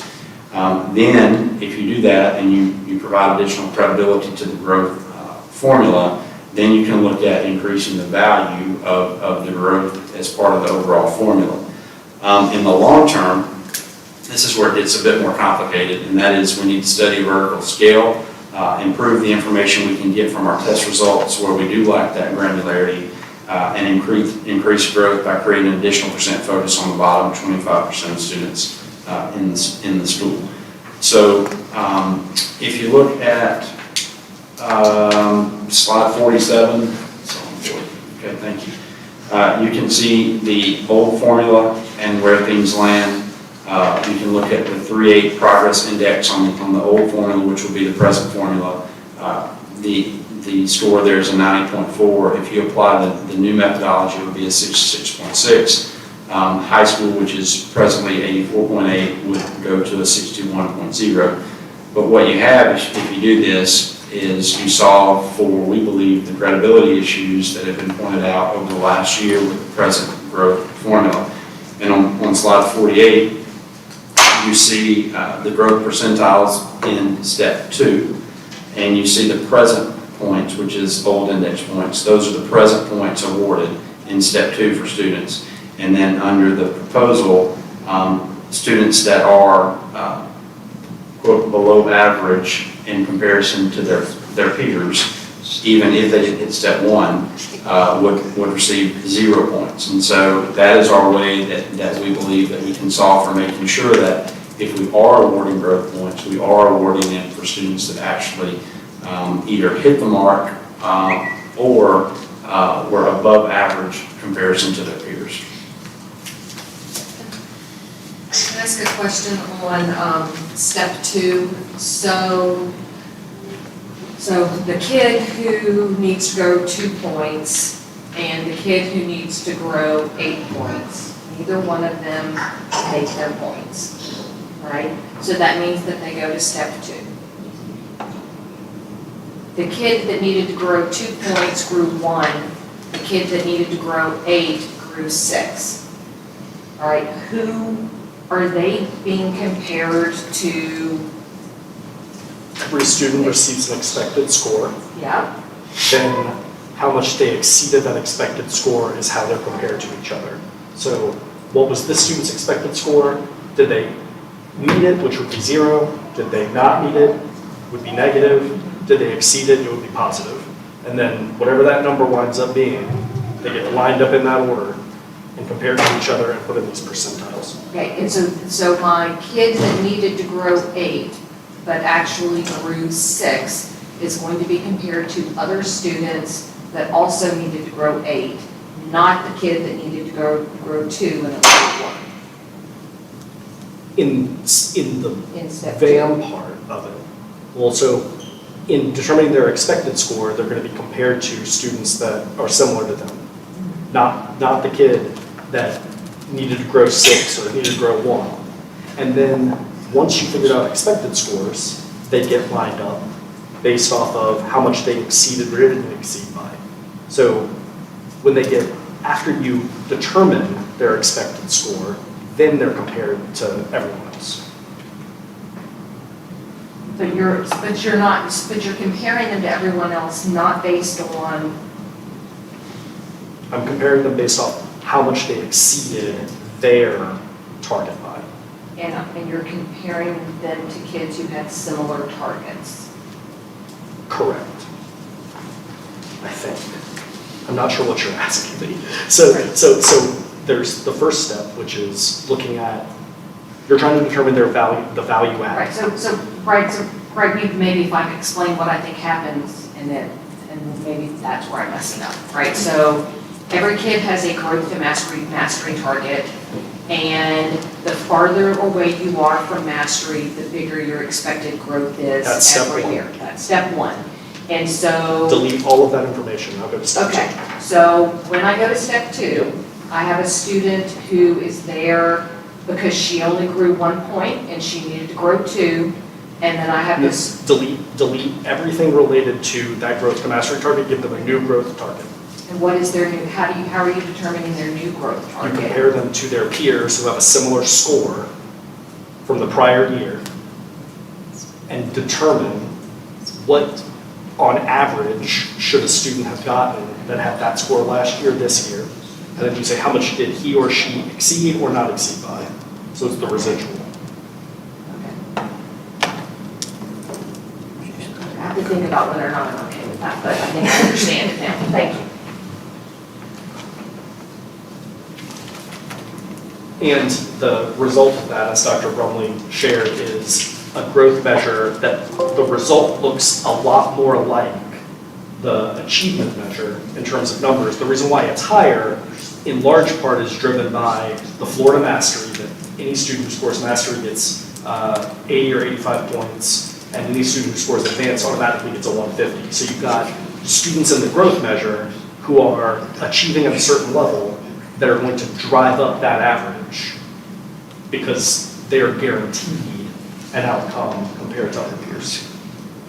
So, very close. Mr. Lehman, going back to slide 46, what's the difference between the third bullet in short term and the third bullet in long term? Assuming that we don't do it in the short term, we do it in the long term. Okay. And then the other concern I had was, I recognized through this work group experience that we're really not considering the baseline for students when we consider growth. And I understand that's addressed by study of vertical scale. I'm a little concerned because there's no recommendation for a timeline here. So I want to make that point. I think it's critical that we prioritize the focus on that item so that we do establish a baseline for every student, given that 2/3 of our students aren't at mastery, right? So it doesn't make any sense to me, make a lot of sense to me that in our growth assessment that we don't understand where a student, individual student's baseline is. So I'd like to see more focus put on that comment about study the vertical scale. Then the other concern I had is that I don't understand how the simulations that you provided me, which were quite numerous, and thank you for that, But in every simulation I ran, or you ran for me, I didn't understand how a school could possibly get an A in growth and still get an FSBS. You know, you're asking teachers to do their work and schools to perform, and expect the students to perform. But if you got a kid that's, you know, a year, 2 years behind, and the school does their job, teacher does their job, and they're growing this kid, and they've got an A in the current system growth, how can you possibly say it's a failing school? I think that's two different questions. One is mathematically, how does that work? Yeah. And then the other one is, like, from a value perspective, Yeah. how does that work? Well, from a value perspective, it doesn't work for me. Right, but from a mathematical perspective, to overcome that, you need to weight growth more than achievement, Okay. right? Because if, let's just make it 50-50 for sake of an argument. If they get 100 for the growth, and they get 0 for achievement, Yeah. if they didn't get anywhere, Yeah. that's a 50. Yeah, so how about if you just solve all that with an if statement that says, if my growth is A, then my SDS can't be F. Because we have to weight growth consistently, fairly consistently. In fact, we ran a simulation around varying the I weight. don't care what your simulation outcome is, if you have an if statement that says, if my growth is A, then I can't do any worse than a D. Because we have to have an achievement index, and it has to be separate from the growth index. And we ran a simulation, the one that had the variable weight of growth, the weight of growth increasing if more students were not proficient. It was trying to solve that problem. But couldn't we, in some respects, do what Ronnie is asking us to do by not giving kids a 0 if they don't make mastery? I mean, right, like that would be, You could discuss it, and they do get points for basic. There's a lot of things you can do with math, right? I don't care how you do it. Personally, I just don't think that it's an accurate assessment if teachers are doing their job and they're growing kids. So what do you think it should be if not an F? D minus. Okay. So You know, I mean, obviously every situation is different, but I just don't see how you can say it's a failing school. So that's a value statement. Okay, it's a value statement. From a mathematical perspective, if the goal is a D or a C, depending on what the cut points look like for A, B, C, D, F, Yeah. at 50-50, you're essentially there. A school can grow a letter grade, maybe more, depending on where they sit on the cut points, at an even weighting of growth and achievement. I'd just like something put in the documentation that we present to the board, right, that speaks to that concept, that today we're calling the school a failing school, even though their growth is an A. I'd just like to make sure every board member understands that's the world we live in today, that educators live in today. It is in the existing recommendations. Okay.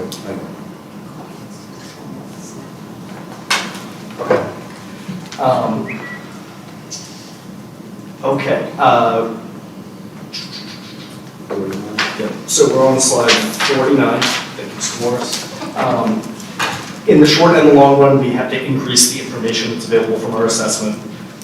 We are working with our assessment vendor on additional items where scale scores are below 700 to get more granular data in the short and in the long run. The feedback from our experts on our assessment is that we need to make sure that we're balancing our standard error between our lowest and our highest achievement levels. And we need to make sure that we're doing this in a way that doesn't have unintended consequences. So we're working with psychometricians closely to make sure that this is done very well and maintains the accuracy of our assessments, particularly at the achievement level cut points. The items aligned to lower achievement levels have been created. They will be available for us to begin including in test design in September. So they are hot off the presses. They just got done doing field testing with them last year. And now we are getting the information that will be available in September to go into test design to make sure that there are not going to be any unintended consequences. I saw a hand. To just give a little bit of little bit more information on this to show just kind of the complexity of it. On our ELA test, we have a lot less information than we would like in terms of the precision below basic. But we have a lot of information above mastery. So that tells us that we have some room to remove some items that have more complexity, replace them with items that let us more accurately measure students who are below proficient. And that's a pretty easy swap for people that really know what they're doing in this world, that have PhDs behind their name. In the math world, the lower and upper regions of the test, both of them have more error than we would like. So we are working closely with those psychometricians to help us understand ways to do that without lengthening the assessment, and making sure that we're not losing information in the region of the test where we want to know whether kids are proficient. So we're working very closely with them to figure out how to work those items in to this year's assessment without compromising the performance. You previously saw this slide, which shows the indices going across and how closely aligned through grade and high school are. And then we provided just what those simulations were based off of so that you could have it in terms of the weighting. And this weighting did evenly weight growth in the elementary school world for simplicity. That is a decision point that the board will ultimately have to make in this study.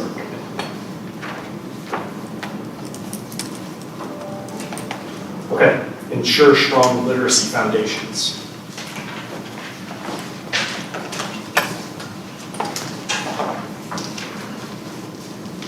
So this has to do with the K-2 model. As you all recall, we have legislation that was passed that calls for us to implement a K-2 accountability model into our system. We have what we believe further simplified it even from the last proposal, and it simply includes the K-2 literacy screener in both the assessment index and the growth index, and then the quality classroom indicators such as the class rubric or the NIET rubric would move to the interest and opportunities section for elementary schools.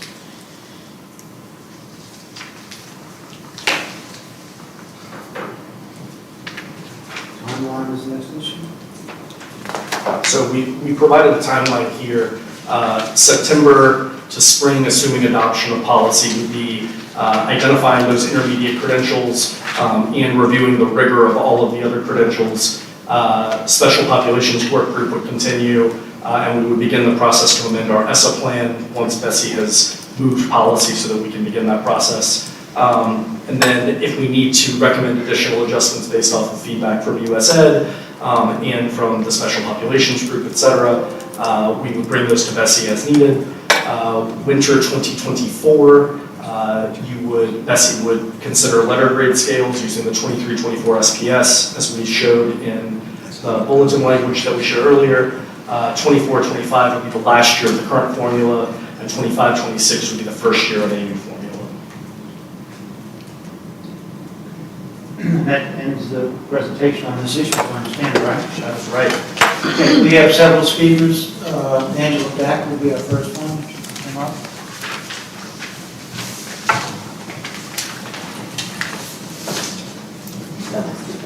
Thank you for considering growth for You added those new cards to the list. Living measures. Two things I want to point out. One is if we're basing scores as a baseline for this future index, right, for next year. One is the test design will not probably, or will it, be rectified this year in order to use this year's scores for the future with the 5%. I'm referring like way back when. Makes sense. Because if not, then we're setting a baseline based off of a test design that's a little imbalanced right now. That doesn't really measure the growth for those bottom 25 kids. 25%, sorry. So that's one that needs to be considered. And the second piece is if we are focusing on our bottom 25% of the kids, then again, the test design needs to be made in a way to accurately show growth of kids, because in your bottom 25 could be your SPED, right? Could be your EL students who might not know English yet.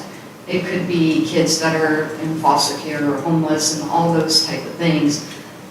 So we need to make sure that there's all different type of DOK levels.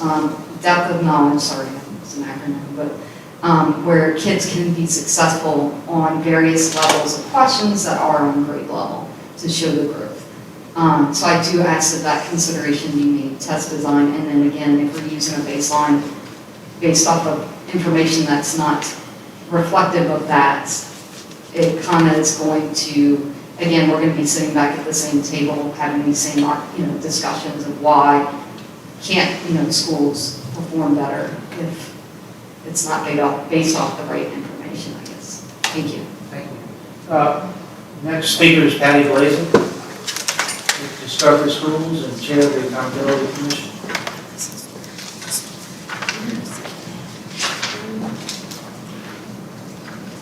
Hello again. Because of being chair of the Accountability Council, I hear from a lot of teachers, superintendents, and principals. So some of my comments are my comments related to my school, and some of them are because I hear from so many people. I definitely agree that we want better outcomes for kids. I agree that our high school scores are inflated. I recognize that BESE knows data. High school administrators know kids. And we work with them for 4, 5, 6, 7 years, depending on your school configuration. And when we get kids and families to that 4-year graduation point, a high school administrator and teachers and the building needs credit for that. So I'm going to go through the slides that I have comments on. Don't start the 3-minute timer comes. Discovery is an open enrollment school. We have 2,900 kids that we're educating, 800 of them are high school kids. We have 15% plus students with disabilities. Our students with disabilities perform in the 77th percentile for the state. So we do well with them. We're not an academy, we're not a magnet school. There is no special testing that goes into getting in. So I want you to know all of that as I speak. On slide 40, I heard today that 70% of high schools are A, B, and C. Previously, I've heard they're A and B. I would like that clarified, and if they're A, B, and C, I'd like to know the percentage of A, B. I know I can't ask you questions, just writing it out. That was why I didn't want to get into a hypothetical. I didn't have that number, and Mr. Morris was saying, let's say it's 70. That was not a data point, that was a hypothetical to talk about the 5 percentage point increase. That's why I was concerned about doing that right there. So right now, 70% of our high schools are AB, is that That's correct? Okay. On slide 29, let's see, in fall of 25-26, the new high school SPS will come in, and there was a comment about there wasn't room on the slide for another year. 8th graders. We need to start with our 8th graders, which is where we make the graduation plan. So whenever this falls in line, it needs to start with 8th graders. I said it in the Accountability Council, many members of the council said it, many superintendents and administrators have said the same thing, because that's when we start with the families making the graduation plans. The cost to high schools for more students in CDF and SFA courses, we don't want unfunded mandates. I understand that the state provides money for this. It is very complex. I know you said the website's complex. It's complex getting the reimbursement. It should be easier. And is the state ready to cover extreme increased SEA cost due to ramping up more kids being in these programs? Wanted to bring that up. In slide 37, 42% are enrolled in second semester of college. I'm still unclear, and I've heard this slide in 3 different presentations. Is it 42% of the 56% that enrolled, or is it 42% of all of our graduates? Question I'd like answered, because I keep hearing a different answer to it. I believe I answered it at the commission meeting, it's 42% of graduates. 42% of our graduates enroll and are still enrolled by their second fall semester. So I understand that we need more graduates enrolled in college, but I would like to know of the percent that are enrolled, how many stay in for a second semester? I don't think 42% represents. 75% of those that enroll stay in for the second semester. That's second year. that's an important number. Slide 40, I agree with Dr. Davis. It's not a fair comparison. High school is more than LEAP. That's the same thing I said the first time I came up here. To make those two compatible, it's more than a LEAP score. Slide 43, I support the banding of the ACT scores and appreciate that.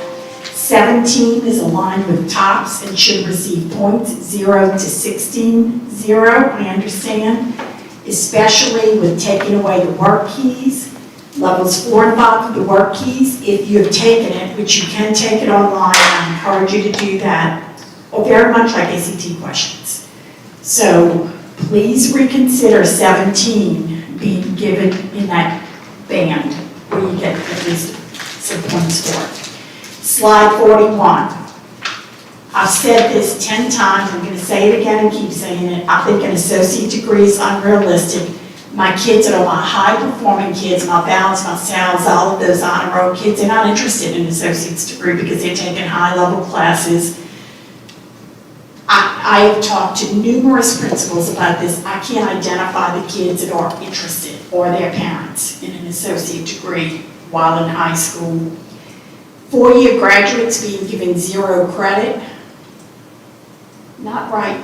Not right to your schools, not right to your kids, not right to your families, not right to the administrators. It's not right to the adults in the building or the kids in the building. They should at least be at 25 if they get a high school diploma.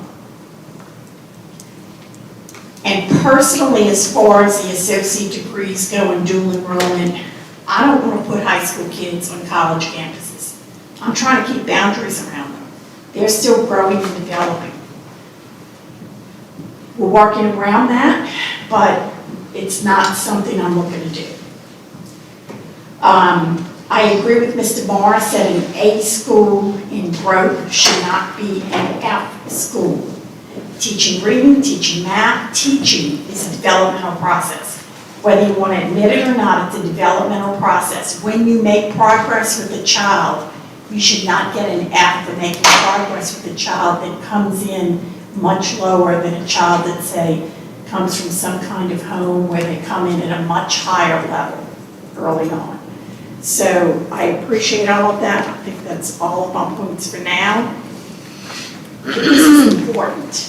To me, it's important to educators. I get emails constantly about it and phone calls about it.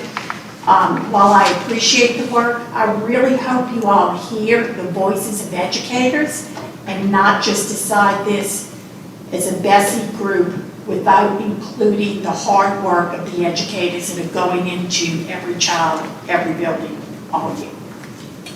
Thank you. Our next speaker is Michael Falk.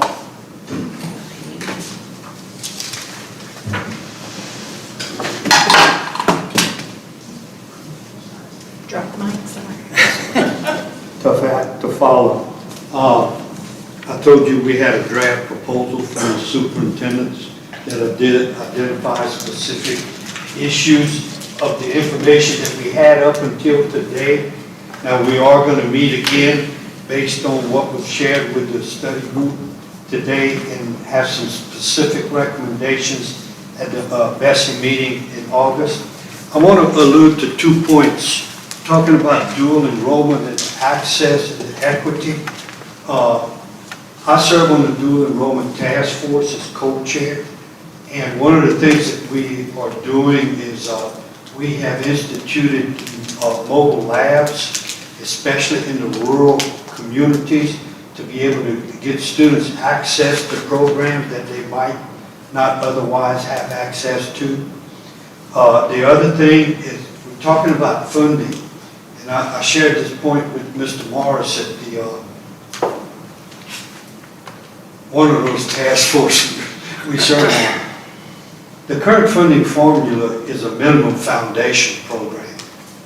The question is it adequate to be able to provide the resources that you're asking school systems to do? So we need to begin some discussion around that. I thank you for the opportunity. I thank you for your hard work. This was compiled by our leadership with specific areas for you to look at. Thank you. The next speaker is William Kennedy.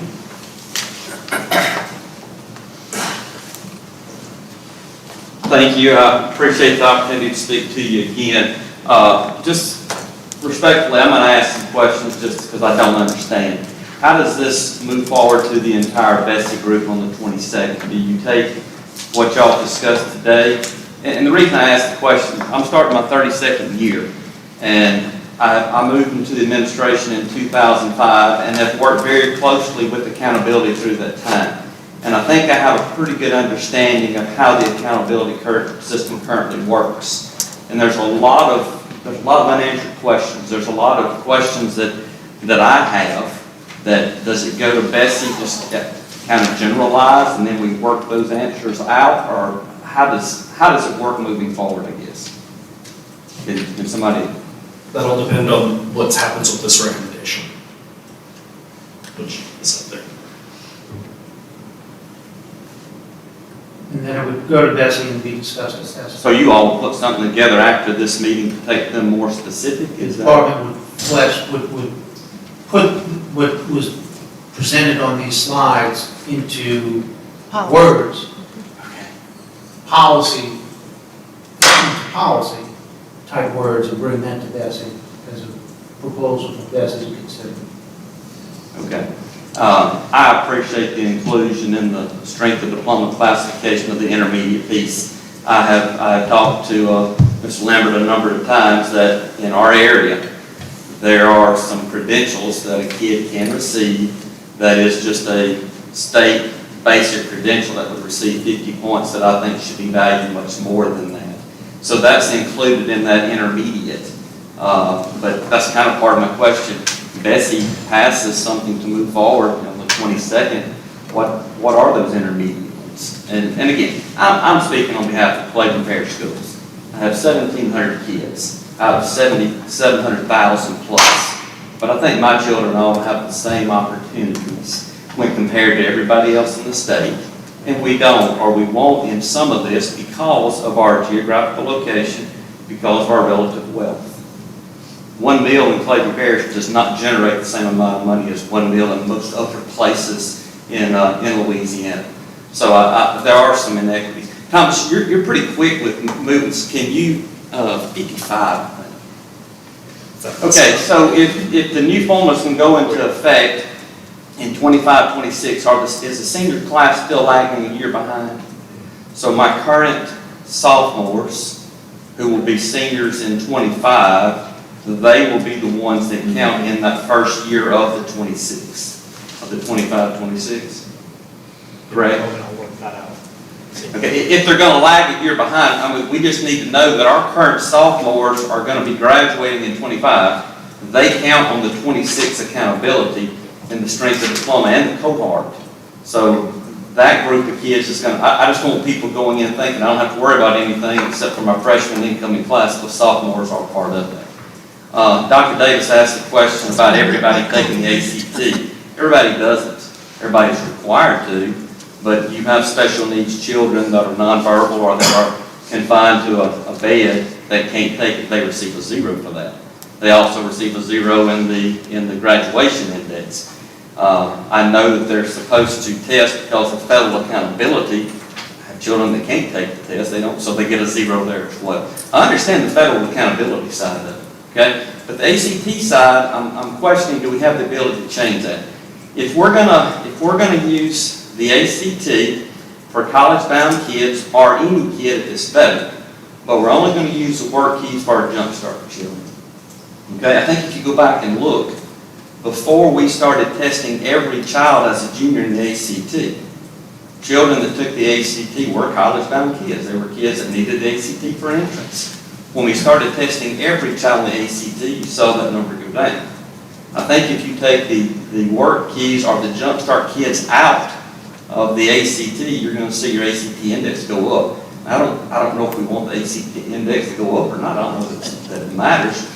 But why are the work keys kids required to take the ACT if it can't be used? ACT is an intimidating test, Joe.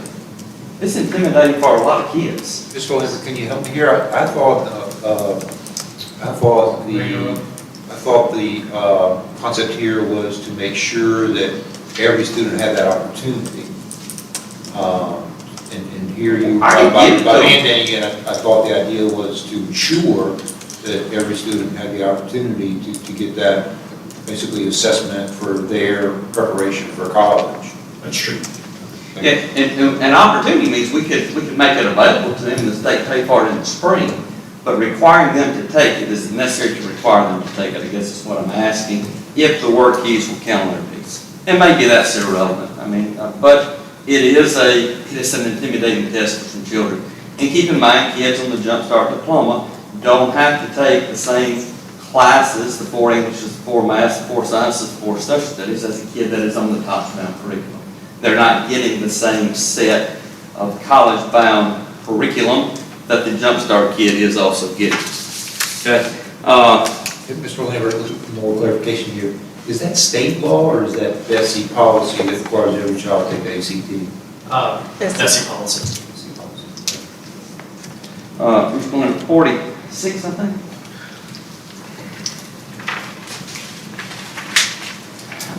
Go back to Dr. Davis's question, because I taught math for 14 years before I moved into administration. Dr. Davis's question, the 2 children, one child needs to grow 2 points and grows 1, so it's no negative growth there. The other child needs to grow 8. Go to the child that only grew 1 point. This says that we're only going to include in step 2 the child, we're not going to include any children in step 2 that scored below the average. Is that kid that earned 1 point, is that kid below the average? Possibly. Even though the kid made growth, that kid could be below the average. That's correct. Okay, so in step 2, not only is this eliminating negative growth, this is It also... doesn't actually eliminate negative growth. This proposal simply takes the step 2 that currently exists. Okay. It takes the entire formula that currently exists and adjusts where the points are awarded to, instead of awarding 85 points at the 40th percentile, you don't get points at the 40th percentile. The points start being earned at the 50th and above. Okay, so the kid that only grew 1 point, even though that child grew, there's a possibility that kid is not at the 50th percentile or better overall, so wouldn't get any points at all, even though the kid grew. That kid could have also been in the 1 to 19th percentile currently. Right. And the same thing would have been true. Okay, so that kid that's 6 out of the 8 points, there is a possibility, even though that kid grew substantially, that child may also be below the average. Probably not if they grew that much, but that child, I guess what I'm trying to figure out in question 2 is we're not just eliminating children that didn't grow, we're eliminating any child that falls below that 50th percentile, which could be children that grew, just not met their growth target, correct? I think that it is much more complicated than what you were trying to talk about, and that either you want to look at absolute scale score change, which we know we can't do between regions of the test, or you don't. Like, this seeks to look at and say, what would the expectation be for the average student? So I'm happy to have an offline conversation with you And about I'm not trying to pay anybody to get more, I'm just confused. I was just confused if there's possibility that a child that grew could be below the 50th percentile, that's what I'm just trying to clarify. So, and I can visit with you afterwards, that's not a problem. Okay. And I'm sorry, I'm trying to just, I know I had a couple of questions that I'm going to be asked, and I wanted to make sure I was able to answer them appropriately. 43, I think. I've got to say it. I agree with the 17 being part of that 70th group because it does earn money. Okay. Thomas and I have visited about this a number of times. When this changes, we're going to do whatever we have to do in Clayton Parish to do the best for our children. I'm still going to encourage every child to take the work keys, whether they're college bound or whether they're Jumpstart bound, because you gotta remember now, I don't make the decision if the kid goes to Jump Start or College Bound. The child and the parent does, okay? Some of those children want to be college-bound children, but they're not gonna make the ACT to get in, okay? I will encourage them to still take the work keys. It's not gonna help accountability. But if that kid makes silver or that kid makes gold, that kid can receive TOPS take money. Okay? The kid can still go to a technical school or a community college, get an associate's degree, and then go on to the university. So I will continue to encourage them to take it whether or not. But if 17 gives you the TOPS take money, it's not included in the band. I do appreciate the bandwidth. I think that's a great idea. It not being included it's been an issue for me ever since it came out. And it may not ever change, but I need to make a point of that. And one last time, I think, Mr. Lemon, 41. I'm afraid this creates some unintended consequences. Okay? 4 or 5 years ago, we really began to try to push Jump Start, and I think that we should. I have more children that should be on the Jump Start track than on the college-bound track, and I don't. Okay? Current juniors that are starting class right now, juniors that went to the technical school today, who, by the way, the issue they had is they didn't get back to our school until about 1 o'clock, and that's after lunch. And many of them want to quit because they got back after lunch and are not going to get a hot lunch. And I'm not saying this to be funny, I'm saying that to make a point. Lunch is important to some of those children. So I'm going to have to figure out how to get lunch to them before they get back. I think this may create some problems. Our current juniors right now can graduate on Jump Start 2.0. On Jump Start 2.0, you don't have to have a basic credential. You don't have to have an advanced credential. You can have an emerging credential. So that child that graduates on Jump Start 2.0 that can have just an emerging credential is going to get 0 points. I'm afraid you're going to have districts that are going to start looking at this, and they're going to realize that that kid on the Jump Start credential, I may get absolutely no points for that kid. And they're not going to be nearly as inclined to do what's right for the child because they can get more points by trying to keep the child in. I think that's going to be an unintended consequence. I am appreciative of y'all talking about the intermediate credential of 75 points because in my situation, we have children that have achieved a welding certificate that can go to work, and under this right here, they'd be valued worth 50 points. So I do think that helps. I've asked this, and I don't know the legitimacy of the question, I guess. These kids that are going to technical school, those are also dual enrollment courses. And in my situation, they cost me a lot more money than they do from Northwestern or Louisiana Tech. And if it wasn't for the virtual opportunity, for the online opportunity, my kids in Clayton Parish would not get any dual enrollment credit because we can't travel. SAU is the closest university to us, and they're in Arkansas. Okay, so without the online opportunity, I can't get the dual enrollment credit. But a dual enrollment credit at the technical school is right at $200 per credit hour. A 3-credit hour at Northwestern or Louisiana Tech is $150.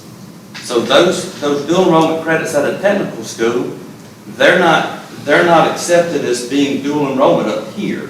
It has to be university aligned. Is there some thought that those dual enrollment credits, which are still expensive, which are still valuable to a child, can they not be included in this measure somewhat in the dual enrollment part of it? If they're aligned and fit together, they fall into one of the technical diplomas, CTSs, CTEs, etc., which are basic, intermediate, or advanced, most likely.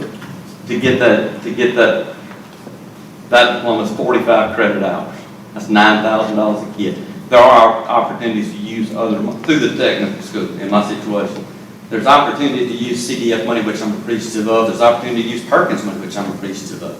But remember, we only get X amount of money per the number of kids that are enrolled.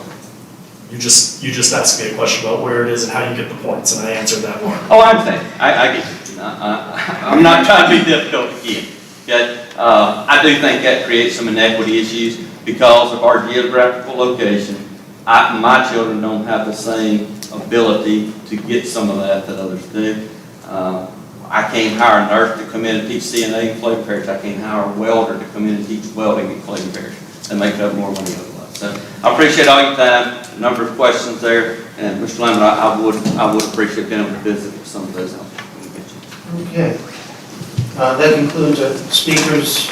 The last part of the presentation is a recommendation from the department that we direct the department to bring draft policy language reflective of today's discussion to the August Academic Goals and Instructional Improvement Committee for discussion and consideration, so that the full BESE board can discuss and consider. Does anybody want to make that motion? Can I ask a question? Yes, ma'am. So just a clarification question based on what the superintendent said, or surrounding the growth measurement. So not all growth is rewarded in the proposed way we're gonna measure growth in the short term. So kids can grow and the school get no credit for their growth if they did not score above the 50th percentile compared to their peers. You are looking at an artifact of the test probably, and the number of points on average questions in that category fit. And it is not a new problem that you are pointing out.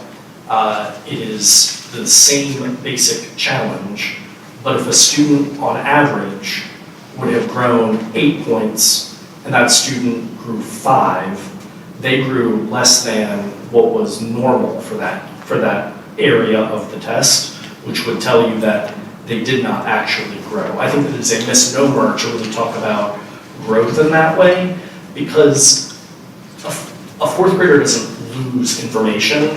That like a kid might forget a skill here or there, right? But 720 and 720 between years don't actually equal each other. So I'd love to visit with you and spend more time and talk through the technicality of it, but I don't think that's a valid argument. And so my next question is about process and what this looks like. So let's say we vote this out of this committee to be presented before BESE in August. When we get those policies, so I know from being on the Jumpstart curriculum committee that approves classes, that's like an ongoing process and new paths get added, as districts come forward and bring them to the board. How is the part around special education kids going to be clarified and handled for all of us before it gets to BESE, with the understanding that in all likelihood there might be pathways that are going to be brought for us? And then the next question, we have not addressed at all English as a second language learners in here, and whether or not how we're helping them have access to Jumpstart programs and credentials. And in some districts, in Jefferson, that's 20% of the kids. In EBR, it's about 9%. In St. Bernard, it's about 8%. And so, just that. So I guess clarification question. Would you like for us to determine, first question, which was related to the process between September 2022 and spring of 2023, there will be a process to review credentials. Any adjustments to the accountability system itself would have to go to BESE, particularly around edits to how students on Act 833 receive points in the accountability formula. It would also go to SEAT most likely for review prior to coming to you all. But that is the timeline, September 2022 to spring 2023, to determine exactly how to do that well. For English language learners, in the accountability system, generally, they take the ELPT for their assessments, and I would expect that we should have the same expectation for an English language learner to receive high-quality credentials as a non-English language learner.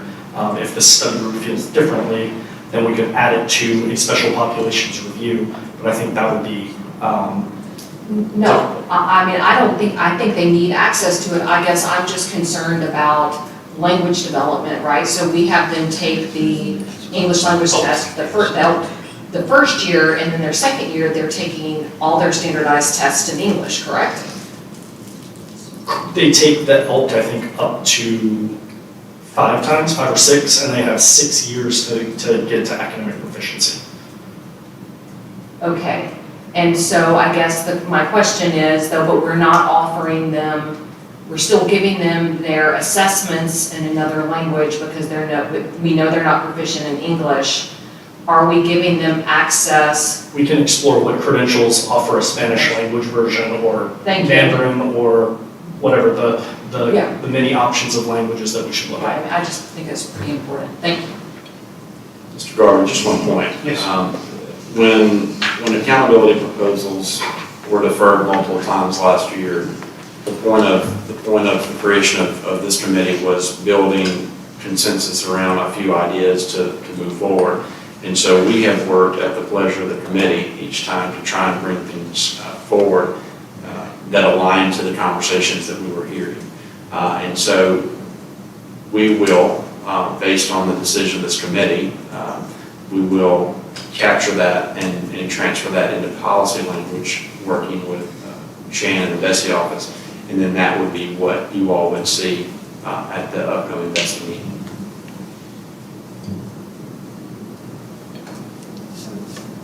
Mr. Morris? Yeah, so I appreciate the superintendent's comments. And then obviously at that point, that's the starting point for the full board to have the discussion and something that the full board can work off from. So I appreciate the superintendent's comments. Also appreciate Dr. Davis's comments. I think that this committee owes it to, this work group owes it to the full board, who've been obviously absent from these meetings, just to give them a little bit of background before we get into the recommendation, so they understand, what was the scope that this work group explored, and the fact that we landed on these specific recommendations after we considered that full scope, because we identified these being the highest priorities, most benefit to students, and that's why we're bringing those benefits forward. But in addition to the concern that Dr. Davis expressed for English language learners, one item that I thought deserves more attention that we didn't get to was the concept of the variety of tests that students are taking today. The LEAP test, the ACT, the NAEP, and so forth. There is a conversation out there that I think is relevant. There's too much testing going on, the tests don't align, and so forth. We did I thought there was some really good work that was done on growth, and there was a lot of learnings from that work. And so I think there's some good recommendations that are bearing fruit from that work. But with regard to the conversation about the different tests that students are required and potential misalignment for those test results, I don't think that's something that we got into, and I think that's something that's worth follow-up, and so I just want to put that out there. Thank you. And I would recommend that the department maybe have phone calls with all of the other BESE members in small groups to go over the history, as you said, before the meeting, so that they have a better background for judging what's being proposed. And Mr. Garvey, too, you saw a slew of slides today that would not necessarily accompany the policy language. This was just a lot of background information to handle stakeholder engagement findings, and then just information on relevant data points. You won't see all of that necessarily with the policy moving forward. You would just see the policy language. So That do we was gonna be have, my next question. Sorry, Mr. Gordon. So are you recommending that policy be developed as it was outlined today? I think Or that's a the decision for the develop policy language as outlined today? Is that bring direction? to BESE for BESE to look at and decide on and discuss and evaluate? Okay. So once the department, thank you, Ms. Davis, so once the department completes that task, is that what is going to be reviewed with individual BESE members? And so my further question would be, Mr. Morris, do you want to add anything for the department to factor in to this? So like you said, the thing we didn't look at was the follow-up regarding the variety of tests. Is that relevant to this motion here? If so, I think we should add that to the recommendation. If something's going to change between here and now and the BESE meeting. from my personal view, I'd just like to see that communicated to the board so that the board has that background. I don't know that it has to be, in any particular documentation. I just like to make sure they understand, hey, yeah, that's the, Okay. that was the. So we shouldn't see one any of the changes. outcomes from our work. Okay. Okay, yeah, Bessie Andrew will have a chance to either pick or choose or do whatever that we add or delete. So when we talk about this, and this is presented, Mr. Garvey, to the rest of the board, I kind of think it might be beneficial, and maybe I misunderstood, because our policy changes are just all a bunch of words. And I just feel like if I had not been a part of this process and that came to me with just a bunch of words, I would find that incredibly overwhelming because I would not understand what all of those things mean. So I hope that when we do those small group meetings, that there is a similar presentation to what we had today. I mean, because otherwise, I would freak out. Okay, so can we get a motion to this effect? I'm good with the motion. So moved. Can we get a second? Second by Mr. Miller. Do we have any objections to the motion? Hearing none, the motion carries. Next item. Then close your agenda.